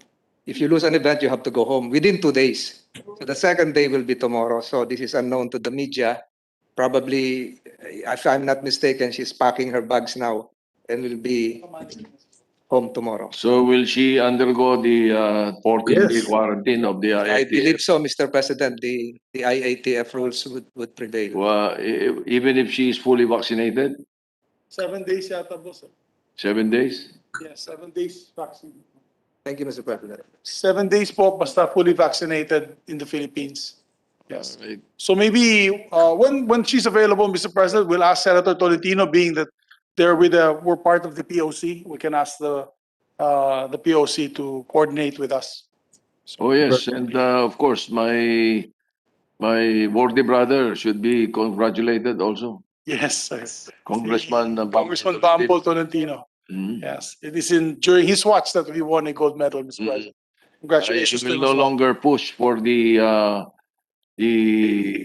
holding of the Olympics in the Philippines so that we may introduce a new game, because that is the rule. When you are the host, you can introduce a sport. Yes, po. And I was contemplating really in the past to introduce a new sport in Olympics if we hold it, to be able to get a gold medal. The sport of hide and seek. Yes, Mr. President. Yes, Magagaling sa Senado, maraming magagaling dyan. Yeah, but the captain ball is Senator Ping Lacson. The co-captain is Senator Gringo Honasan. Yes, Mr. But he President. always gets caught. Yes, Mr. President. So moving forward again, Mr. President, we can now tackle the resolution or the proposed. Maybe before we do that, maybe recognize Senator Senator Pangilinan. Mr. Pangilinan is recognized. Yes, Mr. President, just a point of information with respect to the quarantining. It is 7 days for fully vaccinated from the green list of countries that the IATF has prepared. But if it's not in the green list, so that depends on, it's 10 days, Mr. President. Oh, So we don't know if Japan is in the green list or not. Is Japan in the green list? I have no information regarding that, Mr. President, but 7 days quarantine for fully vaccinated for green list countries, and 10 days for those that are not in the green list, Mr. President, fully vaccinated. For the information. Thank you for the information, Senator Pangilinan. Thank you, Senator. Majority Leader. Thank you very much, Mr. President. Moving forward, Mr. President, we'd like to recognize a distinguished colleague from Zambales for his proposed resolution for Hidilyn Diaz as well. He's proposing a separate resolution, Mr. President. Yes, Senator Richard Gordon is recognized.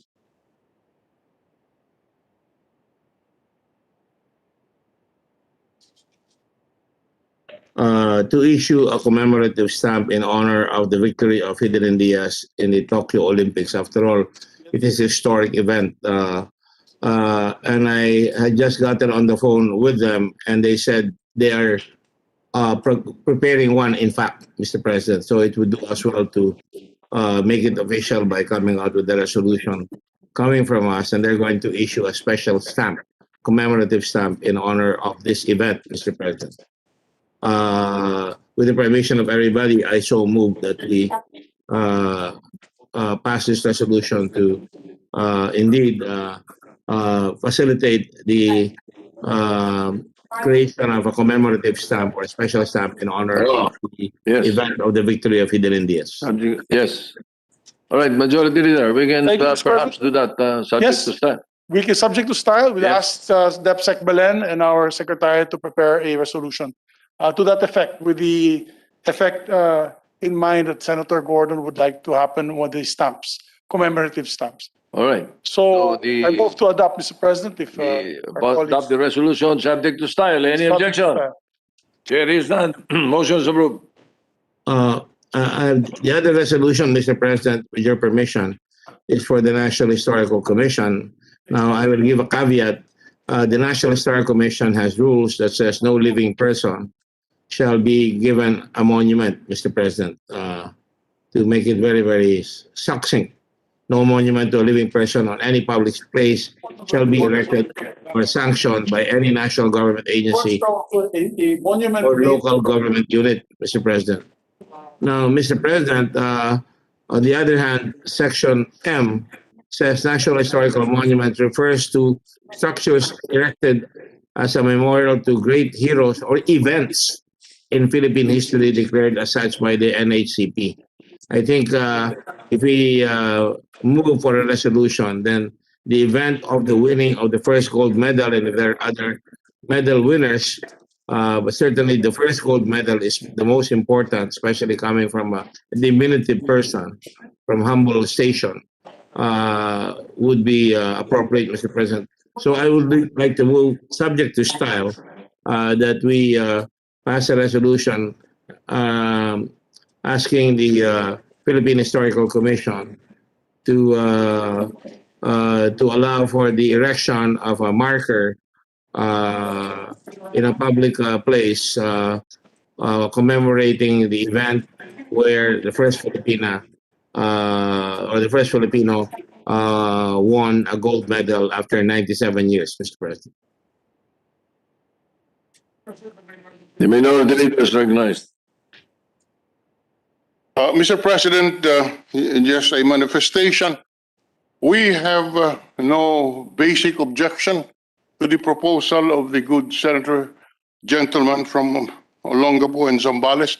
However, may we first secure the views of Ms. Diaz, because as I don't come across many instances when somebody we honor who is still Alive.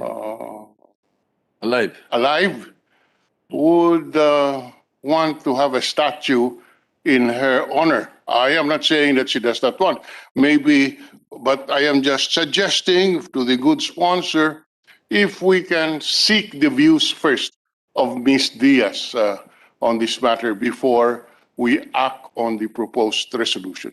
Just a suggestion, Mr. President, if that is acceptable. Very well taken, Mr. President. I would like to inform my good friend and colleague, Senator Drilon, that I'm not asking for a statue. I'm asking for a memorial, Mr. President, a marker to commemorate the event, Mr. President, of that on yesterday's date, the Philippines won its first gold medal in Olympic competition and even broke the record, Mr. President, which is again another event. And that a memorial be placed, Mr. President, to commemorate that event, Mr. President. So it's not a statue. Yes, Mr. President, with the explanation. There is something I think we have to consider. I am in favor of the resolution of Senator Gordon, but just in case there is another gold medalist, sasabihin natin, hindi kasi ito naman yung una eh. But it does not, it does not make the other gold medalist a second fiddle just because there was a first one. It just so happens that the event was the first. So baka sakaling gusto nyo, hintayin na lang muna natin yung iba pa.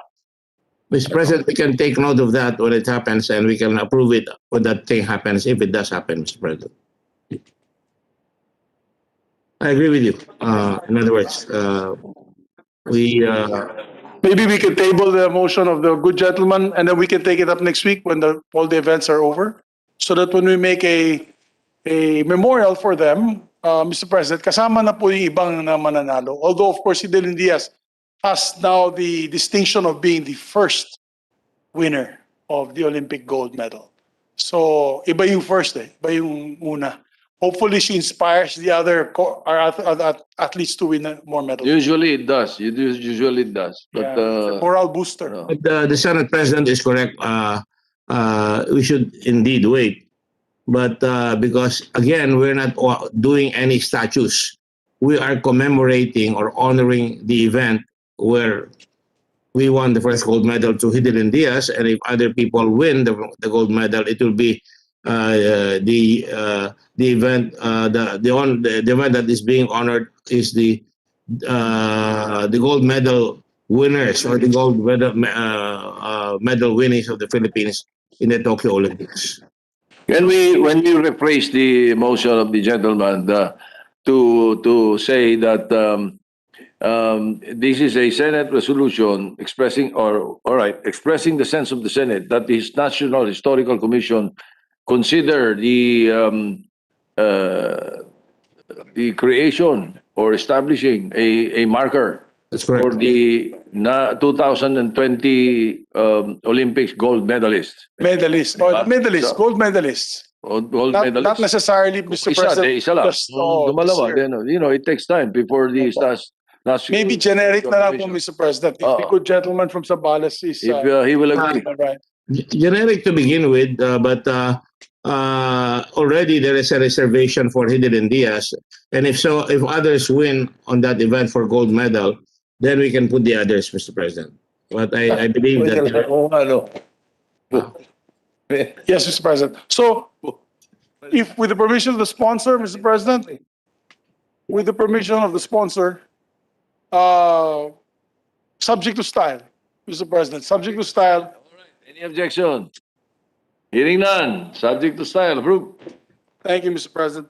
Moving to the last resolution, Mr. President, the reason why actually we came today, we were surprised with the win of Hidilyn Diaz last night, but the true agenda for today was really to honor the life of our former president, and former colleague, former congressman, former senator, and former president, Benigno Simeon Coangco Aquino, or fondly known as Noy Noy. And I move, Mr. President, that we consider proposed Senate Resolution number 760-761. Oh, before we do that, Mr. President, before we make that motion, I remember the text of our dear colleague, Senator Nancy Binay, that to place her privileged speech into the records, Mr. President, just to insert it to the records. Insert into the records. All right, so inserted. We'll insert them to the records. Mr. President, once again, I move that we take up and consider proposed Senate resolutions number 760, 761, 763, 764, and 765. I so move. Any objection? Chair hears none. Consideration of the resolution in order.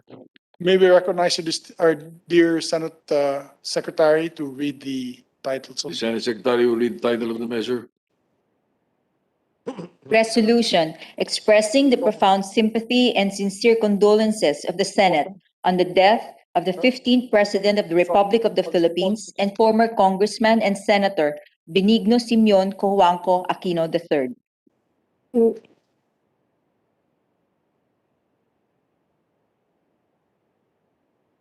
Yes, Mr. President, there will be a change of officer in charge.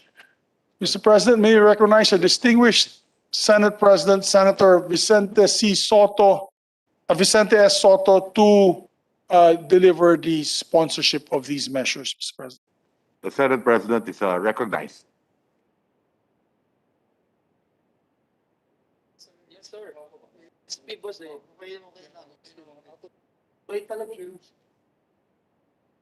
Thank you very much, Mr. President. And I wish to thank Senator Joy Villanueva, who is the principal author of this resolution, for giving way that I deliver my sponsorship speech ahead. Thank you. Mr. President, while any elective post is filled up through the electoral process, one's destiny could be sometimes have mystifying control over the results. As the saying goes, what is meant to be will always find its way. This is how I describe former Senator and former President Benigno Simeon Noynoy Aquino III's political career. He tried to evade the call of politics, but his destiny had its way to bring him to the highest post of the land. Imposing upon himself the promise to stay away from politics, he worked in different private entities. However, the persistent appeal of the people of the 2nd District of Tarlac made him break his promise. Thus, he ran and won as representative of the district and serving as such for 3 consecutive terms from 1998 to 2007. When his stint in the House of Representatives ended in 2007, he was elected as senator in the same year. placing sixth among the 32 candidates for senator. In his term as a senator, albeit short, then Senator Noynoy made sure that his anti-corruption advocacy will remain to be his priority, and held on to it and had been his battle cry when he was campaigning for the presidency. But it did not remain to be just his slogan. When former Senator Noynoy Aquino won as president, his administration centered and anchored all its programs on his fight against corruption, making it his brand of leadership. Who would not remember his catchphrases such as, "Kayo ang boss ko, kaya't hindi maaaring hindi kayo or hindi ako makikinig sa utos nyo," sabi niya. Or the famous "walang wangwang, walang counterflow." His no wangwang policy says it all. Filipinos are accustomed to the abuse and inequitable application of the law favoring the rich and leaving the poor helpless. But being all too familiar with such doesn't make it right and acceptable. Just like corruption, Filipinos are so used to this problem that some already accepted it as part of the landscape. President Noynoy made sure to get the message across. No one is above the law. The No Wangwang policy's message is strong: equality, fairness, and respect for the law. His reform agenda is to get rid of the culture of corruption to alleviate poverty for an equitable, progressive Philippines. And though his efforts guided by this agenda, the country made tremendous economic growth beneficial to the nation. The figures speaks for itself. From 4.11% upon his assumption to office, Pinoy was able to bring inflation all the way down to 0.67% by 2015. He moved for policies and reforms to stabilize the economic condition of then the sick man of Asia. During his administration, the country's gross domestic product grew by an average pace of 6.2% yearly from 2010 to 2015. The resulting growth brought about more job opportunities for people. The employment rate became as high as 94.4% in the last quarter of 2015, while the unemployment rate dropped to 6.1% when he stepped down in 2016 from 8% before he took office. The country also had lower debt ratio, and we relied less from external borrowings. The country's economy has significantly flourished. One of his greatest battles, perhaps, is when he stood against China in his efforts to protect the country's territorial claims. He was firm and decisive in bringing the matter for arbitration, and he will always be remembered for that.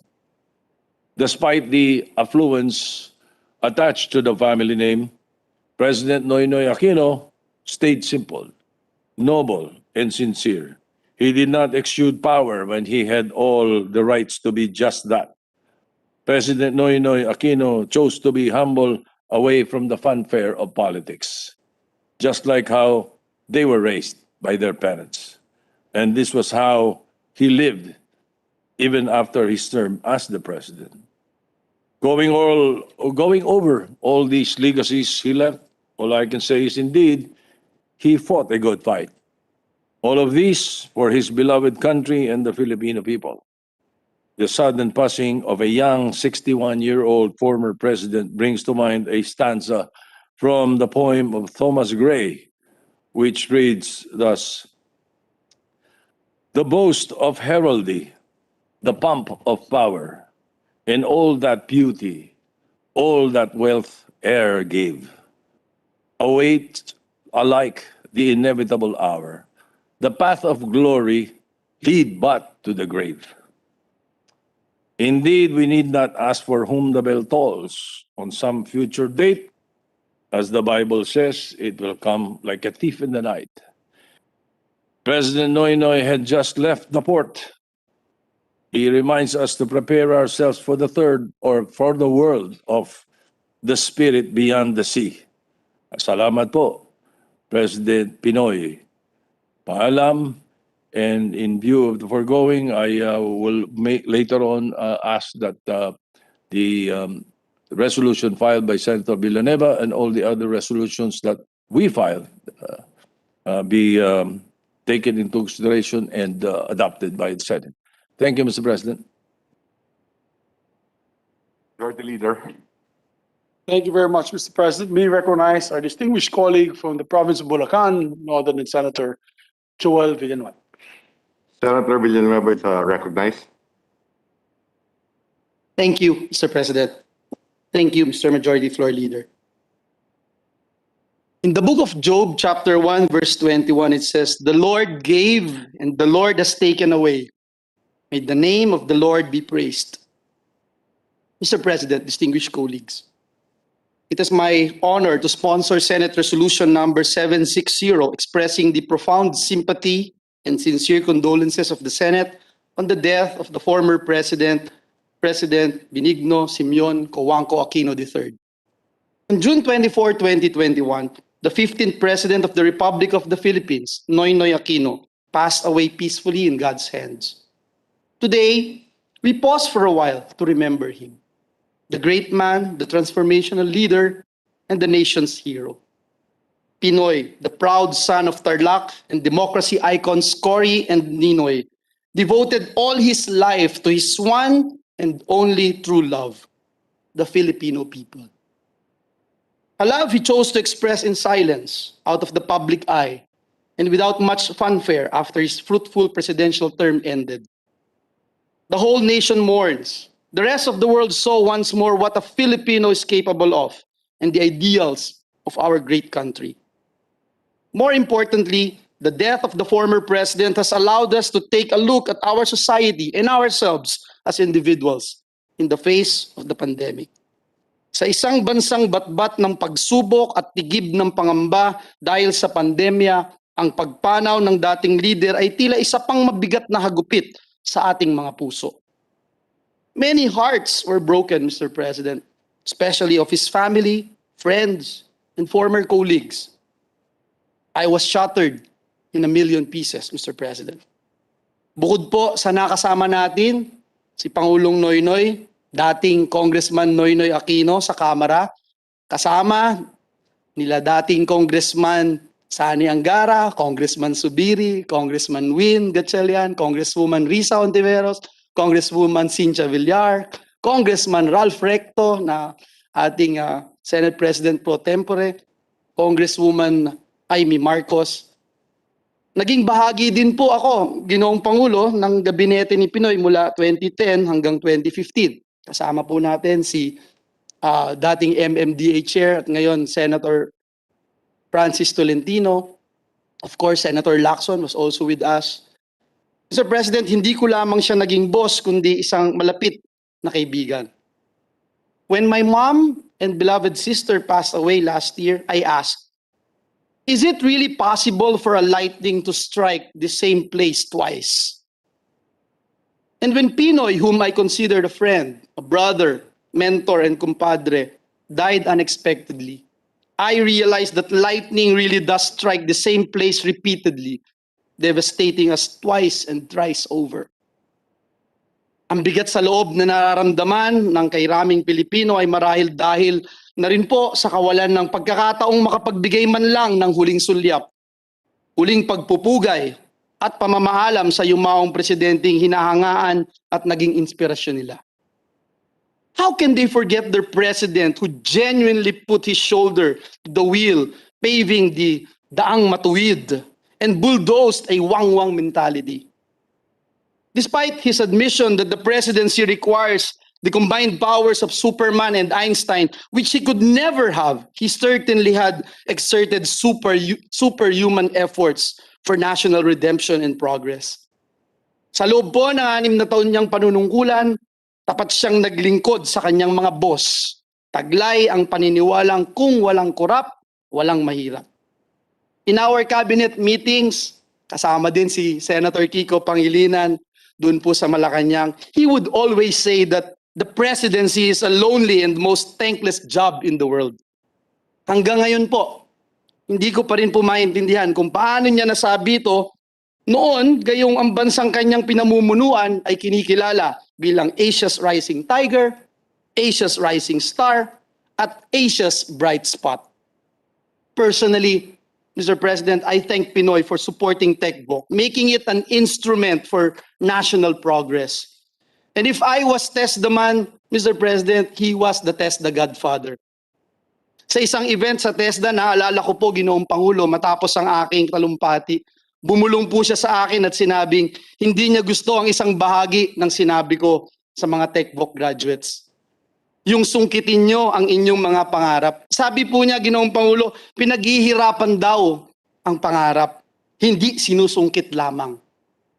I knew at that time that he was talking from experience. He made the Philippines, once touted as the sick man of Asia, into one of Asia's fastest growing countries. This is no coincidence or a stick of luck, but a result of sheer hard work pushing the nation to go to a path that we would never otherwise go. He supported the unprecedented success of the TechBook sector since 2010. It has become our cause to empower Filipino youth to fulfill their dreams for a better life. And the glory days of TESDA would have not been possible if not for the impressive gains of the Philippine economy under his watch. Bago po siya bumaba sa pwesto noong 2016, isa po ako sa pinagpalang ginawaran niya ng parangal ng Order of Lacandula para sa naging kontribusyon natin doon sa TESDA. But our friendship, Mr. President, and the love he had shown to my kids, both his inaanak, are the greater rewards. During the awarding ceremonies po in Malacanang, Mr. President, my wife and I were amused to see how President Noy obliged himself to carry our 5-year-old son, Jaden, and pretended to leave the stage. But he quickly turned around to respond to my 3-year-old daughter, bunso po namin si Gwyn, who asked where was the queen if we were in the palace. Pinoy wittingly quipped that maybe soon there will be a queen. Mr. President, that moment still gives me and my wife goosebumps, especially now. Thinking that our children have been blessed to have encountered a true hero whose memories and legacies make us all proud as Filipinos. Napakarami po niyang napatunayan at napagtagumpayan, subalit ang kanyang kababaang loob, kasimplehan at pagiging makadiyos at makatao ang paulit-ulit kong iahayag habang ako'y nabubuhay. Paano nga po ba, Ginoong Pangulo, magpasalamat sa isang leader na nag-angkat sa napakataas na antas ang pagkilala sa buong mundo sa husay at galing ng mga Pilipino? Paano nga po ba magpasalamat sa isang Pangulo ng Republika ng Pilipinas na hindi kailanman nagsawang magbigay ng suporta sa sektor ng edukasyon at TechBook at naghatid sa masayang pagbabago sa buhay ng mga Pilipino? Mr. President, the pandemic took away a lot, but it can never take away our honor and dignity as a people.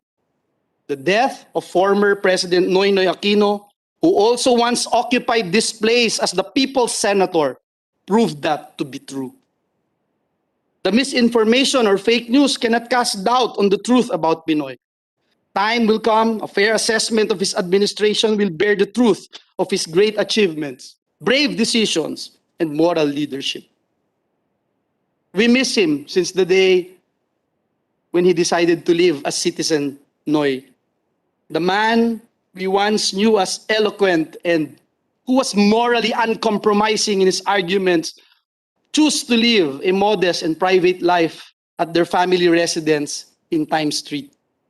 But as a leader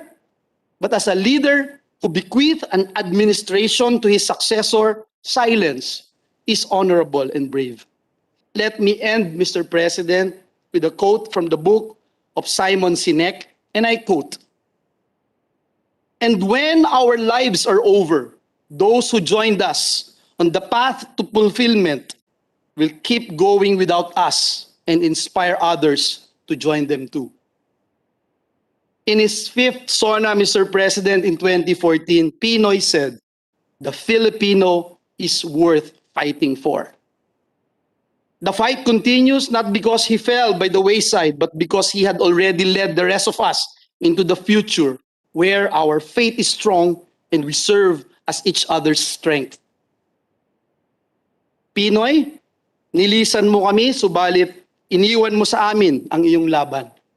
Ang laban sa kahirapan, laban sa korupsyon, laban sa kapayapaan, laban para sa kalikasan, laban para sa kawalan ng trabaho, laban para sa dekalidad na edukasyon.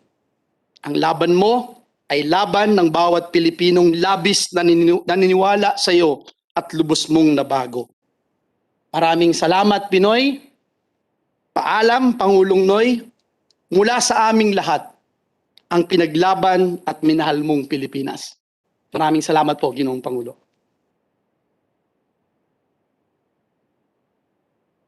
Mr. President, next we recognize is our distinguished Minority Floor Leader, Senator Franklin M. Drilon. The minority leaders are recognized. Senator Drilon.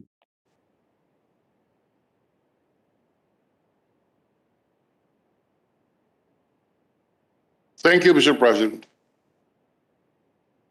Mr. President, it is my distinct honor and privilege to join Senate President Tito Soto and my esteemed colleagues in sponsoring this resolution of the Senate, honoring the life and memory of the late President Benigno Simeon Cojuangco Aquino III. Mr. President, 6 years ago today, former President Benigno Simeon Noynoy Aquino III delivered his final State of the Nation address to the Filipino people, whom he dearly called his bosses. In Pinoy's words, "Kayo ang boss ko." In his final State of the Nation address, Mr. President, he presented his legacy and accomplishments as the country's 15th president for the judgment of history and the Filipino people. How do I like to remember Pinoy? Pinoy served his country well, Mr. President, with all honesty, sincerity, and the purest of intentions. At the end of his term, Pinoy left us a legacy of a robust economy, a legacy of political stability, and most important, a legacy of good governance. Pinoy's economic reforms, coupled with fiscal discipline and anti-corruption initiatives, enabled our country to rise as Asia's tiger economy from being the sick man of Asia.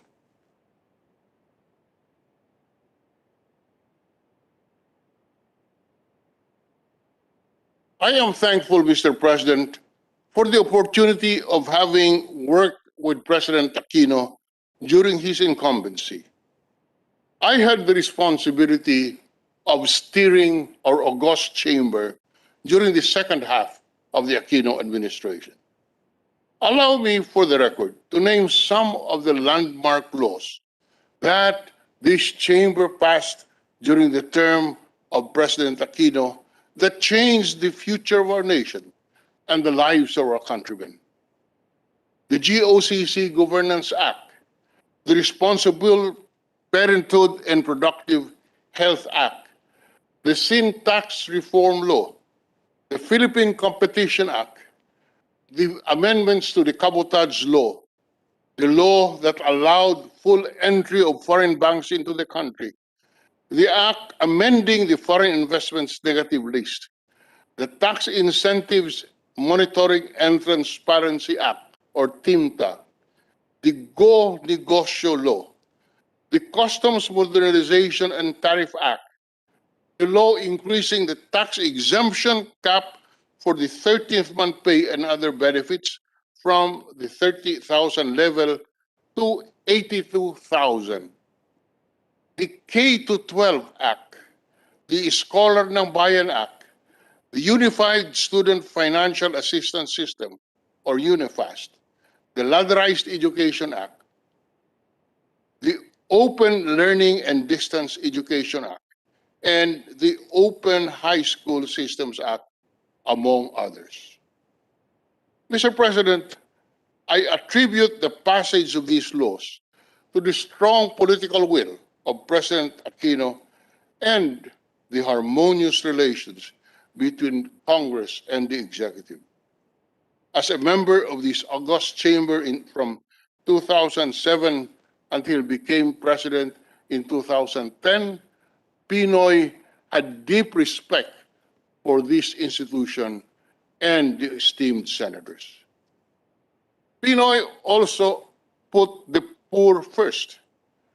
He immediately prioritized the funding and expansion of the Pantawid Pamilyang Pilipino program, or 4Ps, from only 786,000 when he was sworn into office to 4.4 million families in 2015. He expanded the PhilHealth coverage for 47 million in 2010 to 93,450,000 in 2015. The Aquino presidency laid the foundation for some of the big ticket projects that were recently completed. Among these are the Skyway Stage 3, the INLEX-SLEX connector, the LRT East extension to Antipolo, the Mactan Cebu International Airport's new passenger terminal, among others. On a personal note, I and my fellow Ilonggos shall be forever thankful to the late President Aquino. It was during his term and with his full support that we were finally able to commence the 11 billion Halaur multi-river purpose project, Halaur River multi-purpose project, which was stalled for 3 decades. One of the more important and lasting legacies of President Aquino is our monumental and historic victory in the Permanent Court of Arbitration in The Hague. 12 days after his term ended, the arbitral tribunal issued an award in favor of the Philippines, which rejected China's expansive claims covered by its 9-dash line as being incompatible with the provisions of the United Nations Convention on the Law of the Sea, or UNCLOS. Mr. President, Pinoy will be remembered as the one who stood up to and beat China. I am certain, Mr. President, that history will recognize the legacy of President Noynoy Aquino in the same manner that the nation and the Filipino people have valued the legacy of his parents, former President Corazon Aquino and former Senator Ninoy Aquino. As Lingayen Dagupan Archbishop Socrates Villegas said in his homily at the funeral mass for Pinoy, Pinoy was an epitome of decency and integrity of governance. I would like to end with Pinoy's favorite verse in the Bible, which he liked to quote from 2 Timothy. Quote, I have fought a good fight. I have finished the race. I have kept the faith. Indeed, Pinoy fought a good fight. He finished the race. He kept faith in the Filipino until his last breath. You make us proud as a Filipino, Pinoy. Maraming salamat po.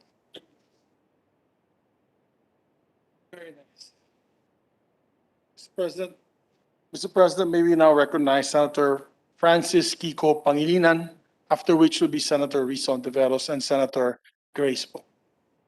Senator Kiko Pangilinan is recognized.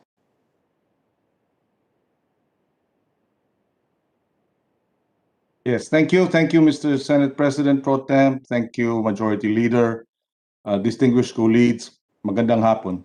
I rise on a matter of personal and collective privilege and to sponsor Senate Resolution 765 to honor the life and legacy of His Excellency Benigno Pinoy Aquino III, the 15th President of the Philippines, son of democracy icon Senators Ninoy Aquino Jr. and President Cory Aquino.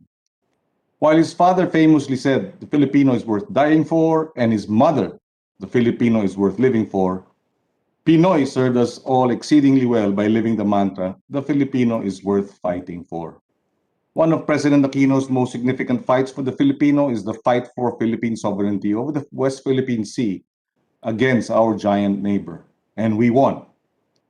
Like the country's first Olympic gold medal from Hidilyn Diaz, the historic victory lifts the spirit and inspires us to continue to fight for one another and to fight for our country. Another important battle is the one against poverty. Kung walang korap, walang mahirap. By the end of Pinoy's term, 7 million Filipinos were able to cross the threshold from poor to non-poor. This is in large part thanks to his administration's continued and ramped up coverage of the Pantawid Pamilyang Pilipino program. From only 786,000 poor households when he took office in June 2010 to a whopping 4.4 million households and displaced families when his term ended in 2016. Pinoy also fought against hunger by increasing rice sufficiency from 81% in 2010 to 95% in 2016. With more investments in agriculture, average palay production rose by 21% from 14.92 million metric tons from 2001 to 2010 to 18.5 million metric tons from 2011 to 2015. His administration also wrestled for good governance. The victory in this aspect became manifest in greatly improved tax effort from 12.1% in 2010 to 13.7% in 2015.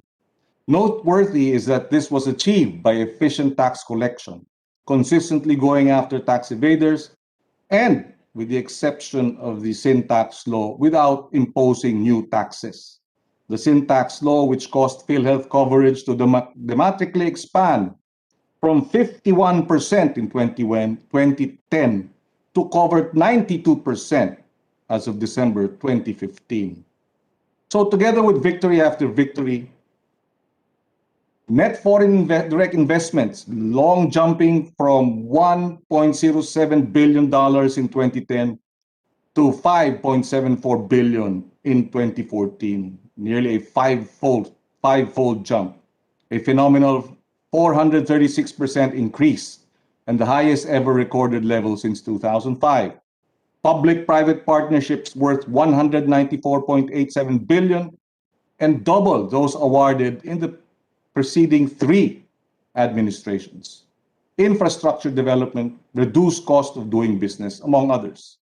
The Philippines won a round, so to speak, against unemployment when Pinoy's government recorded 5.6 unemployment percent in October 2015, the lowest in 10 years, and the first time in history that it dropped below 6%.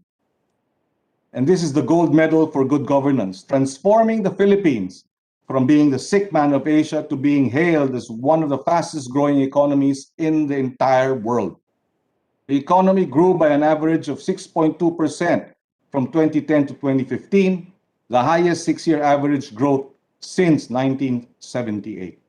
In the first quarter of his last year in office, the Philippine economy grew by 6.9%, the fastest among the ASEAN 5 and even surpassing global economic powerhouse China. Other significant battles Pinoy won for the Filipino included those for responsible parenthood, reproductive health, and for lasting peace and development in Mindanao. Pinoy won the good governance bout encapsulated in the slogans walang mahirap kung walang korap at no wang-wang policy by improving the budget process, making participatory governments a key strategy, opening up government transactions to the public, incentivizing good local governance, leveling the business playing field, and intensifying the fight against graft and corruption. This caused the Philippines to overtake its competition in rankings in various internationally recognized third-party assessment reports. At the end of these tests, the Philippines emerged as honor student who received the following awards. In the Transparency International Corruption Perceptions Index, the country ranked 95 in 2015 from 146, or 51 places up from 2010.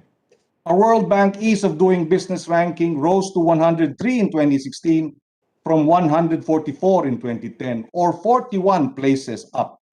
Our World Economic Forum Global Competitiveness Index 2015-2016 ranking jumped to 47 from 85, or 38 places up.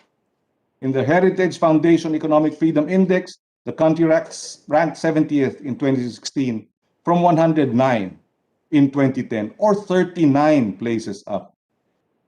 As he set out to do, Pinoy undeniably left office in 2016 better off than he found it. And what better way to honor Pinoy's life of service the best we can than be guided by his deeds, especially in the crucial days ahead as the country continues to battle with the COVID pandemic and its devastating effects on the Filipino family. Nabanggit kanina ni Senator Joel Villanueva, magkasama kami sa kabinete ni Presidente Noynoy Aquino. Ang hindi ko isang makakalimutan ay yung isang meeting bilang Food Security Secretary para maaprubahan ng NEDA ang mga big ticket projects.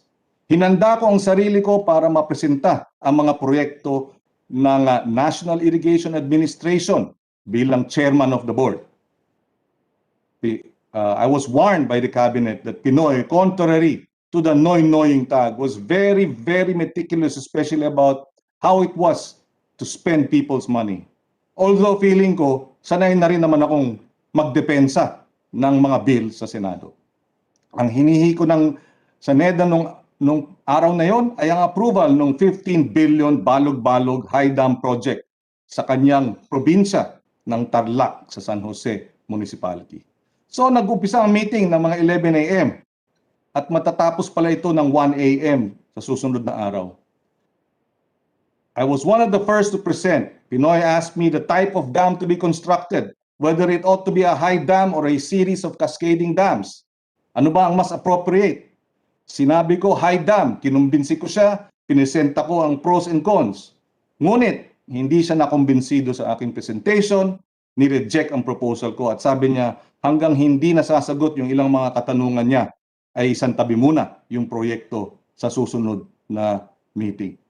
Akala ko aprobado na yung project. Ang feeling ko napahiya ako at sa harap ng mga kapwa ko cabinet members. Yung iba pa pinapatawag ko sa Senado nung ako'y senador. Kaya naisip-isip ko sa kahihiyan, magre-resign na lang ako. But then as the meeting progressed, I realized that Pinoy was equally exacting and demanding of everyone else. Sa meeting, Pinoy also denied the approval for the project presented by DPWH Secretary Babe Singson. And then yung proyekto ni Secretary Butchabat ng DBM disapproved din. Dahil na-reject ang mga project ni na Babes at Butch, sabi ko, nagkaroon ako ng bagong appreciation nung katagang hindi ka nag-iisa. Nag-iba ang aking pakiramdam. Hindi na ako magre-resign. Hindi na ako masyadong napahiya. Misery loves company. Dahil lahat pala kami, regardless kung malapit sa kanya o hindi, walang personalan, trabaho lang. All the presentations throughout that 14-hour meeting were subjected to Pinoy's incisive questions. Doon ko nakita ang tindi ng pagsusuri at pambubisisi ni Pinoy dahil mahal niya ang Pilipino, mahal niya ang ating bayan, ayaw niyang masayang ang pondo ng gobyerno sa mga proyektong hindi tama ang paghanda. Gusto niyang tama ang proyekto at maging tiyak ang benepisyo sa taong bayan. Ito ang halimbawa ni Pinoy bilang isang mabuting tao, mahusay na leader at masinop na ama ng bayan. Sa pagtatapos, naulila kami sa Partido Liberal nang pumanaw ang aming chairman emeritus na si Presidente Noynoy Aquino. Subalit, ang alam namin bilang nakasama at nakatrabaho si Pinoy, ayaw niyang pinagkakaabalahan siya. Ang nais lamang niya ay tuloy lang ang ating trabaho. Kaya sa ilalim ng pamumuno ng ating Vice Presidente na si Vice President Lenny, tuloy lang ang trabaho sa pagtugon sa mga problema dito sa COVID. Tuloy lang na makikipag-ugnayan at makikiisa sa pagtulong at pagharap sa problema ng ating bansa. In the end, it is this spirit of Pinoy that inspires us to continue to plod on. He fought for democracy. His parents fought for democracy. He made democracy real and vibrant. And if, I would like to think, he is asked today what we should do now that he is gone in our party and among us in public service, is that we continue to fight for democracy and make sure that democracy is transformed into a better quality of life for our people.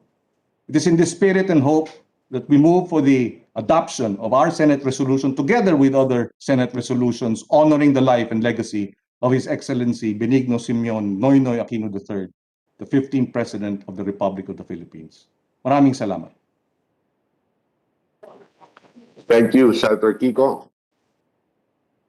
Majority Leader. Thank you very much, Mr. President. Mr. President, may we recognize as well our distinguished colleague, Senator Risa Ontiveros.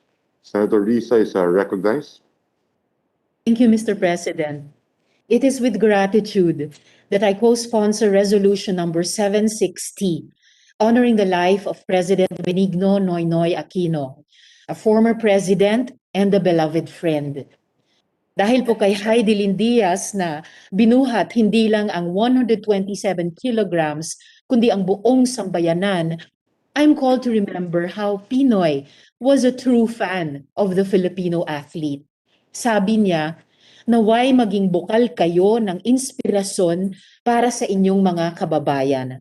Sa panahon din ni Pinoy, na isabatas ang Republic Act number 10699 na inakda ng ating kasamang si Senator Sonny, and which institutionalizes benefits for our national athletes and provides a cash reward of 10 million pesos to the gold winners. But what we celebrated yesterday with such jubilation and what we commemorate now with such gratitude is really this: the unshakable love for the Filipino people, the single-minded desire to make the country proud even amidst adversity. Inulan ng patikos, ginawa ng kwento, biniktima ng fake news at trolls. Focus lang, trabaho lang, gawa lang ng tama para sa bayan, di magpapadaig sa China.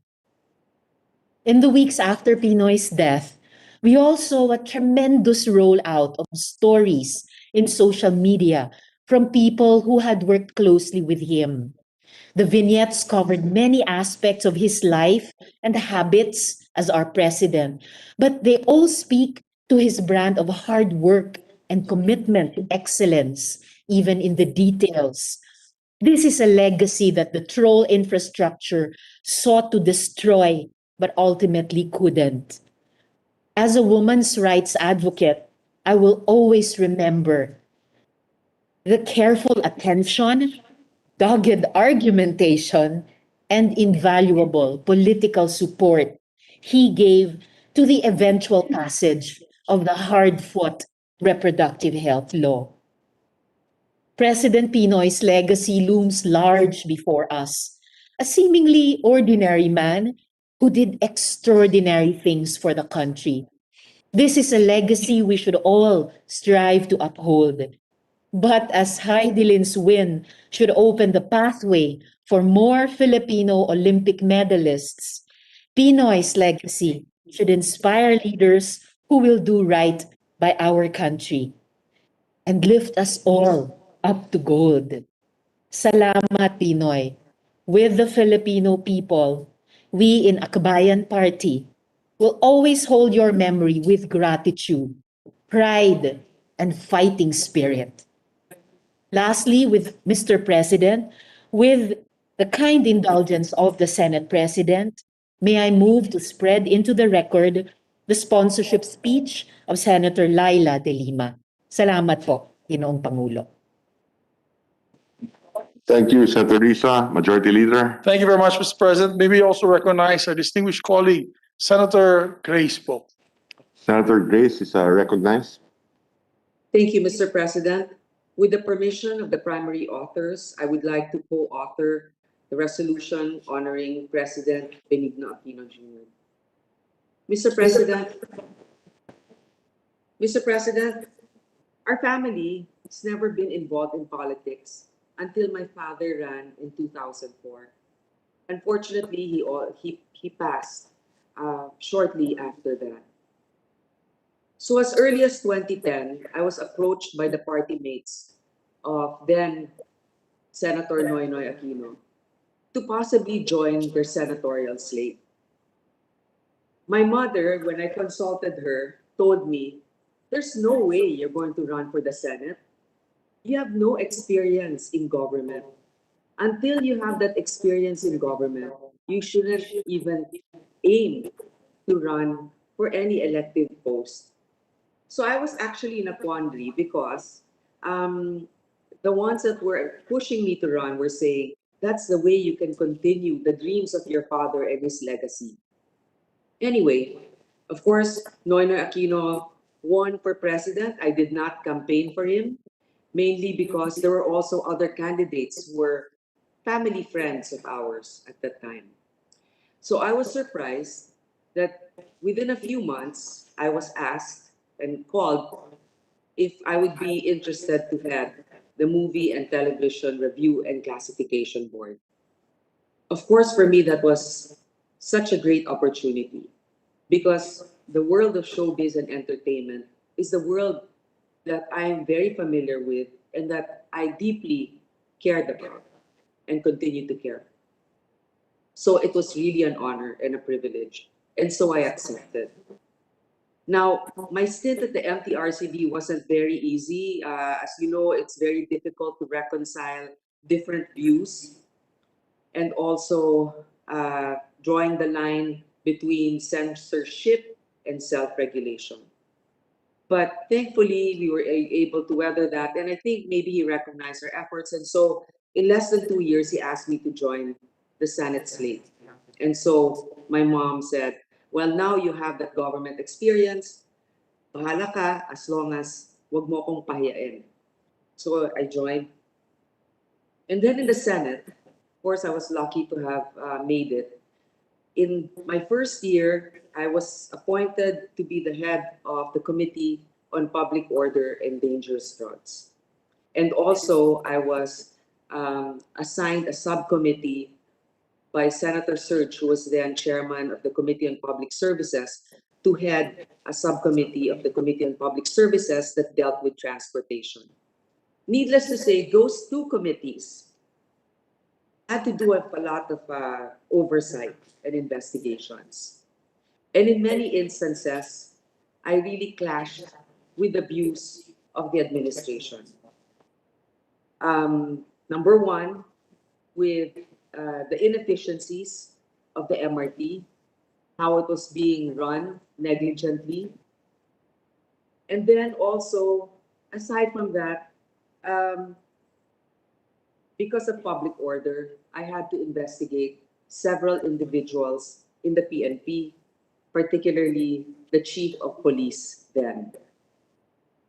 In both times, I was really clashing head-on with the administration. And then, of course, came Mama Sapano, which fell into my lap. I'm not an expert in police matters or public order, but what I do know is my sworn mandate to uphold the truth, to serve the people, and to make sure that justice prevails. And so even if I was against many of those I owe my position to with their support, I did not conceal what I thought was really the real events that took place in Mama Sapano until I had to submit a committee report. So this is the time that I will tell everyone that during my time as chairman of those committees or as subcommittee chairman, not once did President Aquino call me, try to persuade me, or influence me to change my committee reports in his favor. And that really showed me the true character of our president then. Oo, kaibigan. Pero pagdating sa trabaho, kailangan yung sinumpaan mong pangako sa bayan ang manaig. At hindi niya ito kahit minsan sinuway. Kahit na kaibigan niya ako at kahit na tumulong siya para ako ay makarating sa aking kinalalagyan sa gobyerno. Sinasabi ng iba na wala siyang pakiramdam. Alam mo, totoo, he has an odd way of expressing his emotion. Sometimes it looks like he has no emotion whatsoever. Parang malungkot o masaya, pareho pa rin yung itsura. But that doesn't mean that he lacks compassion. He was very compassionate and he was very passionate about what he wanted to do for our country, to see our people in a better place. And you know, you will know the character of a person when you see how he deals with children and the elderly. I remember in 2013, when I first won as senator and we were in Malacanang, both Senator Cheese and I were there. Ang mas pinansin ni Pinoy and gave special attention was toward children. Maybe the same experience that Senator Villanueva has had. So talagang puro ang kanyang intensyon. Kasi ano ba naman sa mga bata, di ba? Mas binibigyan pa nga niya ng pansin.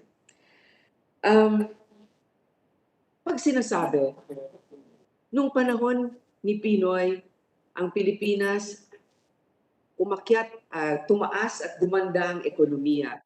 Hindi na tayo sick man of Asia, etc., etc. Ang ating inflation rate ay less than 1%. Ang ating unemployment rate ay less than 6%, etc. Anong ibig sabihin nun para sa ating mga kababayan? Kaya siguro hindi din na-appreciate ng iba. Pero ibig sabihin nun ito, maraming trabaho. Doon nag-umpisa na ang ating mga kababayan nakakapagbiyahe kahit na sa ating bansa man lang. Nagkaroon ng mas mataas na sahod. Mas mura ang bilihin. Nagkaroon ng pera para sa direct cash assistance o 4Ps sa 4 na milyong Pilipino nung panahon niya. Yun ang mga ibig sabihin ng maganda ang ekonomiya. Hindi gaganda ang ekonomiya porket na matalino ka lang na leader. Hindi gaganda ang ekonomiya porket na masipag ka lang na leader. Gaganda ang ekonomiya kung tapat kang leader sapagkat babantayan mo hanggat maaari na walang anomalya o korupsyon. Hindi ko sinasabing walang anomalya o korupsyon nung panahon na yon, subalit ang ehemplo na tinitignan ay laban talaga sa korupsyon.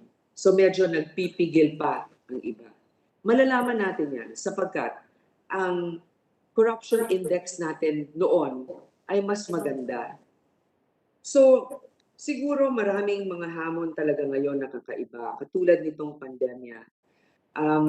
At hindi naman natin masisisi kung hindi natin nakukuha ang lahat ng mga gusto nating makuha sa ngayon. Subalit wag din natin kakalimutan ang mga bagay na nagkaroon tayo noon. Sana yung mga pabubuting bagay na nagawa sa isang administrasyon ay huwag burahin dahil lamang nagbago na ang administrasyon. Let us carry over to the next administration and to the following administrations all the good that we have gained in whatever administration.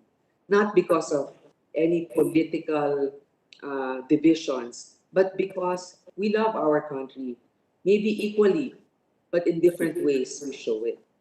So with that, it is really my privilege to have been given the opportunity to serve in government And I would like to thank the late President Noynoy for having given me that opportunity for opening the door for me.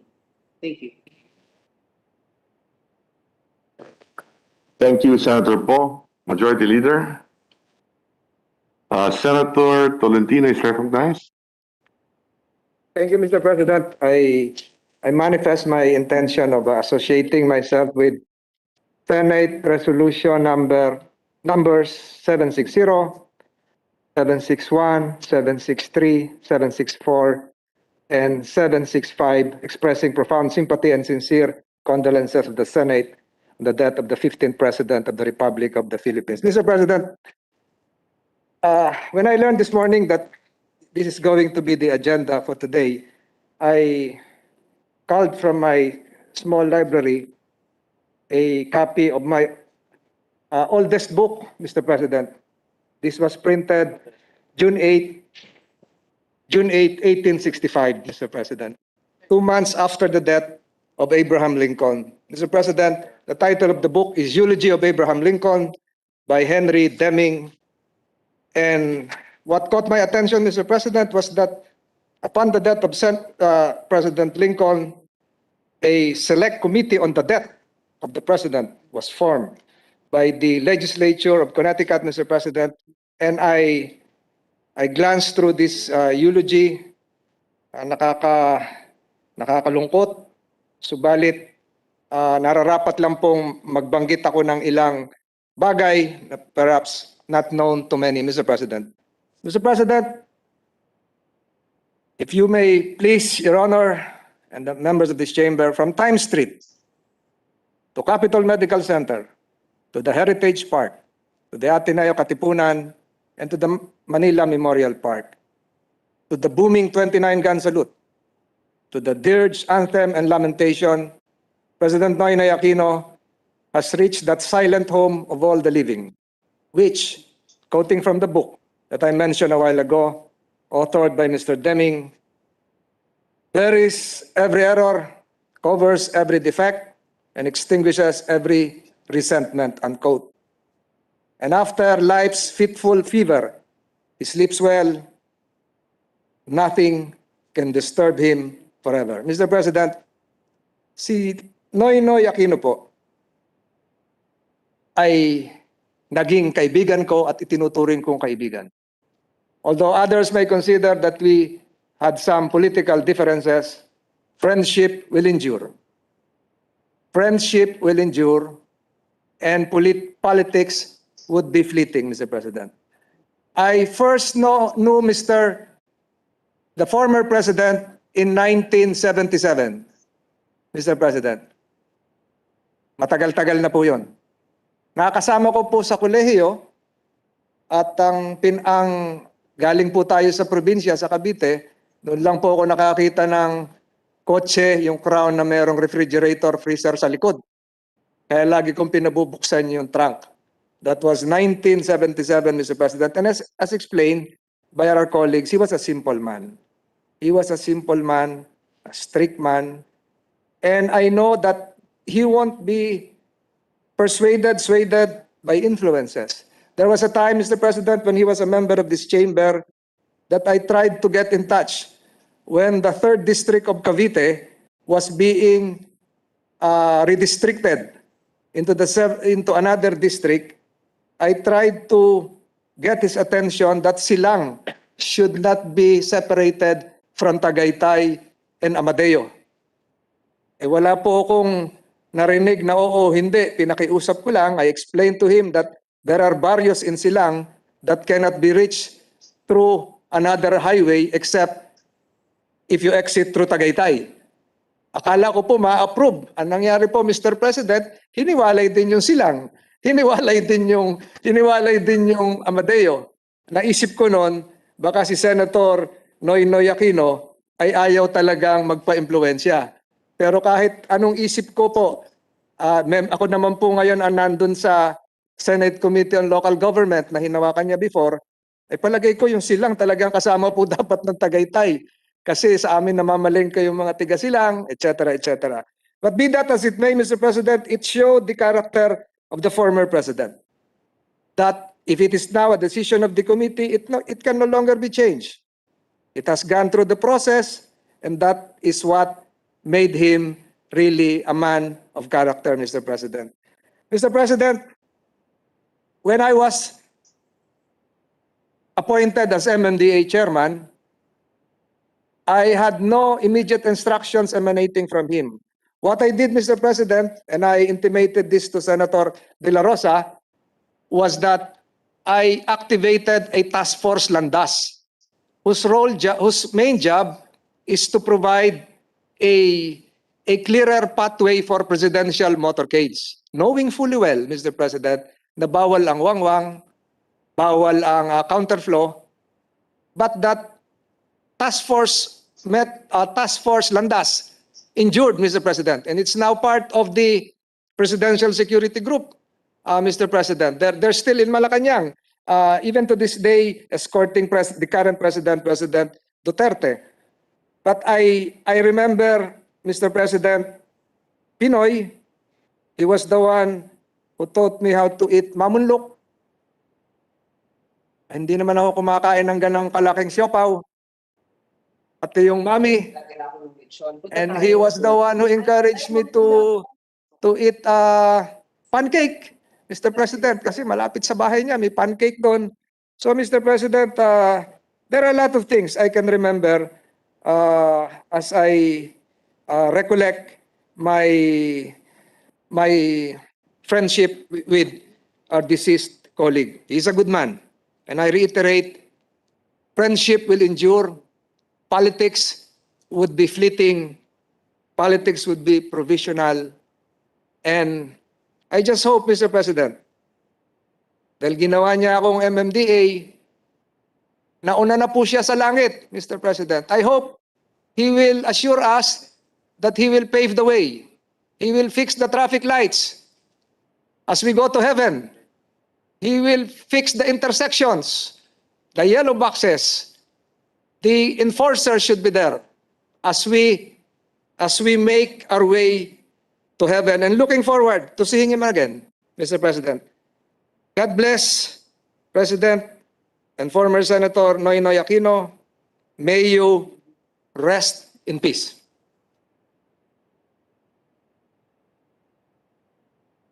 Majority Leader.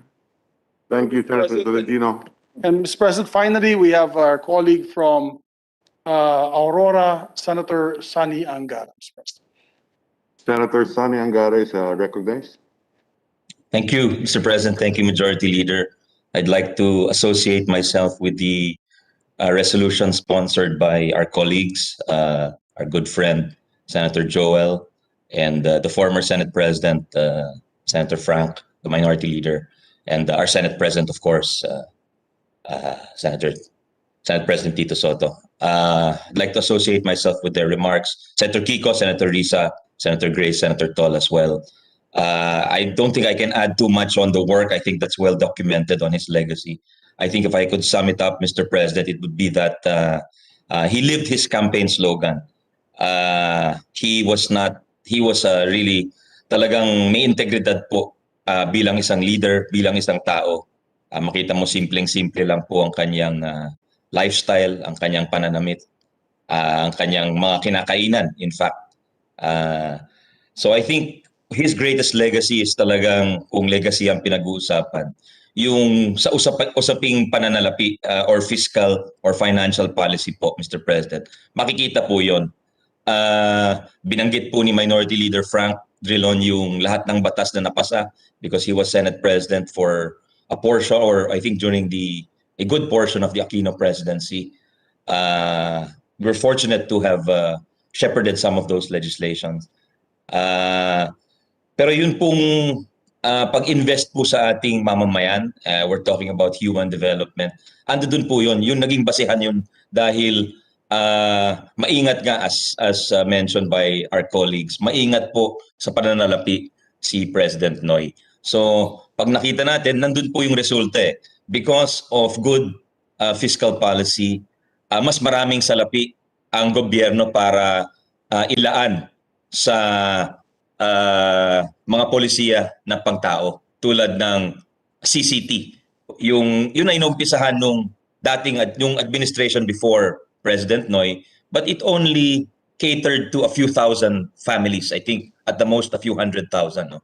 But by the end of the Aquino presidency, I think you had about 3 to 4 million families already receiving the conditional cash transfer or yung 4-piece po. At yun talaga, tinutuo po niya yung slogan niya, matutulungan po kung walang kurap, mas maraming mahirap ang matutulungan po, Mr. President. And of course, education reform was another big beneficiary of the good financial or fiscal policy of the Aquino administration. And one of our colleagues, Senator Joel, was at the forefront of the triumvirate of educational agencies, TESDA, at the time. And the three educational agencies really worked together. And I remember sometime 2011, 2012, we also passed the K-12, and an important component nun yung universal kindergarten, free universal kindergarten, Mr. President. So talagang lahat po na tinipid noon ay inilaan po para sa mamamayang Pilipino. Yun ang kagandahan po. At nabanggit din po yung sin tax reform noong 2012 na muntik nang matalo sa botohan sa Senado. I remember the stories my father told me. It was only ratified by 1 vote more for those in favor. Yun po ay talagang isa sa mga watershed reforms ng Aquino administration sapagkat doon yung paradigm shift na may masasabi natin dun sa paglaan po sa funding ng universal healthcare. There was no universal healthcare law yet at the time, Mr. President, and in fact, ang gumagastos po kadalasan sa mga premiums ng mga mahihirap na nagkakasakit ay yung mga local government officials. Pero nagbago po yon noong pati mga congressmen po gumagastos, naglalaan din po ng pondo sa national budget para doon. But suddenly, when they passed the sin tax reform of 2012, sponsored by Senator Drilon then, and co-sponsored by Senator Pia, I was still in the House then and supported that reform. Talagang nagkaroon ng bilyong-bilyong piso para sa premium payments ng mahihirap para sa PhilHealth. Yun ay talagang isang dapat din natin makalimutan at utang na loob po natin at ng mahihirap sa Aquino administration. So yun lang. If I had to sum up the legacy, Mr. President, there was good economics and that underpinned all of these wonderful policies that we were able to do. And I agree with what our colleague said that the economy was alive and thriving and booming. Domestic tourism really grew by leaps and bounds, led by our late good friend, also Secretary Mon Jimenez. And it was a wonderful time because young people really were very idealistic and wanted to serve in government, inspired by the example of President Noy, Mr. President. And I'm a little sad there was no Senate necrological service because I would have wanted these things to do justice to the work and life of our late colleague, Senator Noy.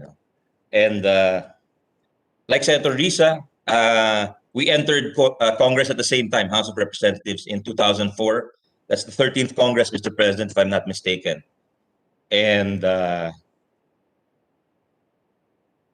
was the first time the position of Deputy Speaker for Southern and Central Luzon was created for then Representative Benigno Simeon Aquino of Tarlac. There used to be 3 deputy speakers, just Luzon, Visayas, and Mindanao, but because he was a graduating or a third-term congressman at the time, he was they split the position, so there were 4 deputy speakers. Then Representative Eric Singson was made the deputy speaker for Northern Luzon, and then Representative Noy was made the deputy speaker for Central and Southern Luzon, if I'm not mistaken. And later on, he became part of the minority in the 13th Congress, led by our former colleague, Senator Chis Escudero. And Majority Leader was also part of that Congress. He was also a graduating congressman at that time. Senator Aini was also part of that Congress, I remember. She was my seatmate, if I'm not mistaken. And we were all a part of this minority, along with Senator Joel, Senator Risa. That minority of around 30 was joined by President Noy during the Garci, after the Hello Garci investigation and the impeachment. And eventually that minority, as a curious piece of trivia, produced around 7 or 8 senators, members of this chamber, Mr. President. And I'm just recalling the history of how I first encountered President Noy in politics, and he kept mostly to himself, and there was little to indicate that he would make a very good president, to be honest, Mr. President. But his rise was meteoric from his graduation as representative for Tarlac in 2010. In 2007 rather, he became senator, and after just 3 years, he became the leader of our nation, and I think he did a wonderful job. And he left this life just as he had lived it, with dignity, in his own quiet but effective manner. Gone too soon, definitely, Mr. President, at the young age of 61. And I think we shared many meals, and he really loved food, loved his food, and he also loved music. I remember one time we went out with Senator Joel, and we were listening to music there in his room in Bahay Pangarap, and he gave us each an autographed CD of one of his favorite CDs. I think it was, I forget the title, but it was a light jazz type of CD, and he signed it, and that will be one of my more treasured memories, Mr. President. And as I wrap up my remarks on the topic of President Noynoy loving music, I just want to say that perhaps his best piece of music was his life. He left us a symphony of that was beautiful, that was touching, that was dramatic, and we thank him for that. Thank you, Mr. President. Thank you, Senator Angara. Majority Leader. Thank you, Mr. President. Finally, we have Senator Pia Cayetano, Mr. President. Senator Pia is recognized.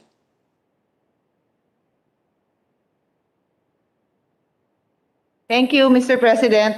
Mr. President, this is a brief tribute to a man who I knew as a colleague and friend before he became a senator, before he became a president.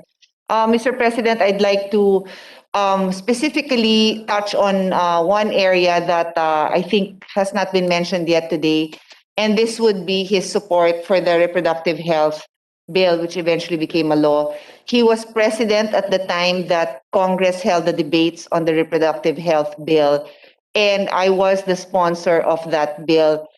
And I'd like to put on record that one of the major factors that gave me the strength to carry on is the fact that from the very start, our president, Benigno Aquino, had said that he would not veto it. He said this at a time of great pressure, particularly by the church groups. I have always expressed my respect for the views that some churches had, but at the same time, I stood fast that this was a constitutional right, and our president had the same views on it. So he didn't meddle. I don't believe that he called any of us to a meeting, and he allowed me to do my work. And when the time came after we passed the bill, he supported it as he said he would. So on behalf of the Filipino women, on behalf of the Filipino families, there is now evidence that more families are able to choose the family size that they want, the family size that they can support because of access to reproductive health services and advice. We thank our late President, Pinoy Aquino, for the support that he gave. And then the second point I'd like to raise is already off record. This is on the passage of the sin tax as well. Again, he was the president when the minority floor leader, then Senate President, defended this, and the then Senate President Drilon asked me to help him on the health aspect. The rest is history. It was we were just chatting about it earlier because His Honor, the minority floor leader, had included it in his tribute, in his speech as well earlier today. And I approached him and said, wow, I really remember those days. And he said that was one of the hardest debates in BICAM that he ever went through. And in my case, it was sort of a baptismal of fire because it was I think it was the most difficult also that I had been through, along with reproductive health. I'm trying to recall, that came first, the sin tax came first. So again, the late president had thrown in his support, and I think this again would also not be a reality if we had known, if we had thought that the chief executive would not support us. This is and continues to be a very strong controversial issue because this is a health concern, but also a very big industry, and we continue to work on issues related to it. But at that time, this was, I think, early 2000, probably soon after His Honor, the late president, was elected when we took it up. And it paved the way for healthcare, the good part of healthcare that we know today. The healthcare that has seen great changes in terms of health infrastructure, because that is all now written into the law. The syntax law has provided continuous funding for healthcare reforms, and this will be felt by generations to come, as it is already felt now. So for that, we thank the late president for his support. I join my colleagues in paying tribute to His Honor. Thank you. Thank you very much, Mr. President. And just a few words as well from myself. I've had the honor of starting my political career together with President Noynoy Aquino. We were together in 1998, that very controversial 11th Congress, wherein we had two presidents and three speakers, if I'm not mistaken. So that was quite a very interesting period of our history, Mr. President. And after that, we were together a bit briefly for me in the 14th Congress when I entered the Senate together with our other colleagues from the House of Representatives. I think, if I'm not mistaken, that was the most number of congressmen who had been elected to the Senate at that time. And the rest is history. And he became president in 2010. So, Mr. President, with the permission of our colleagues, and if there's no objection, may we just make all members of the Senate be made co-sponsor and co-author of this resolution, Mr. President. I so move. Is there any objection? There being none, motion's approved. Therefore, with that, Mr. President, I move to adopt the Senate Resolution numbers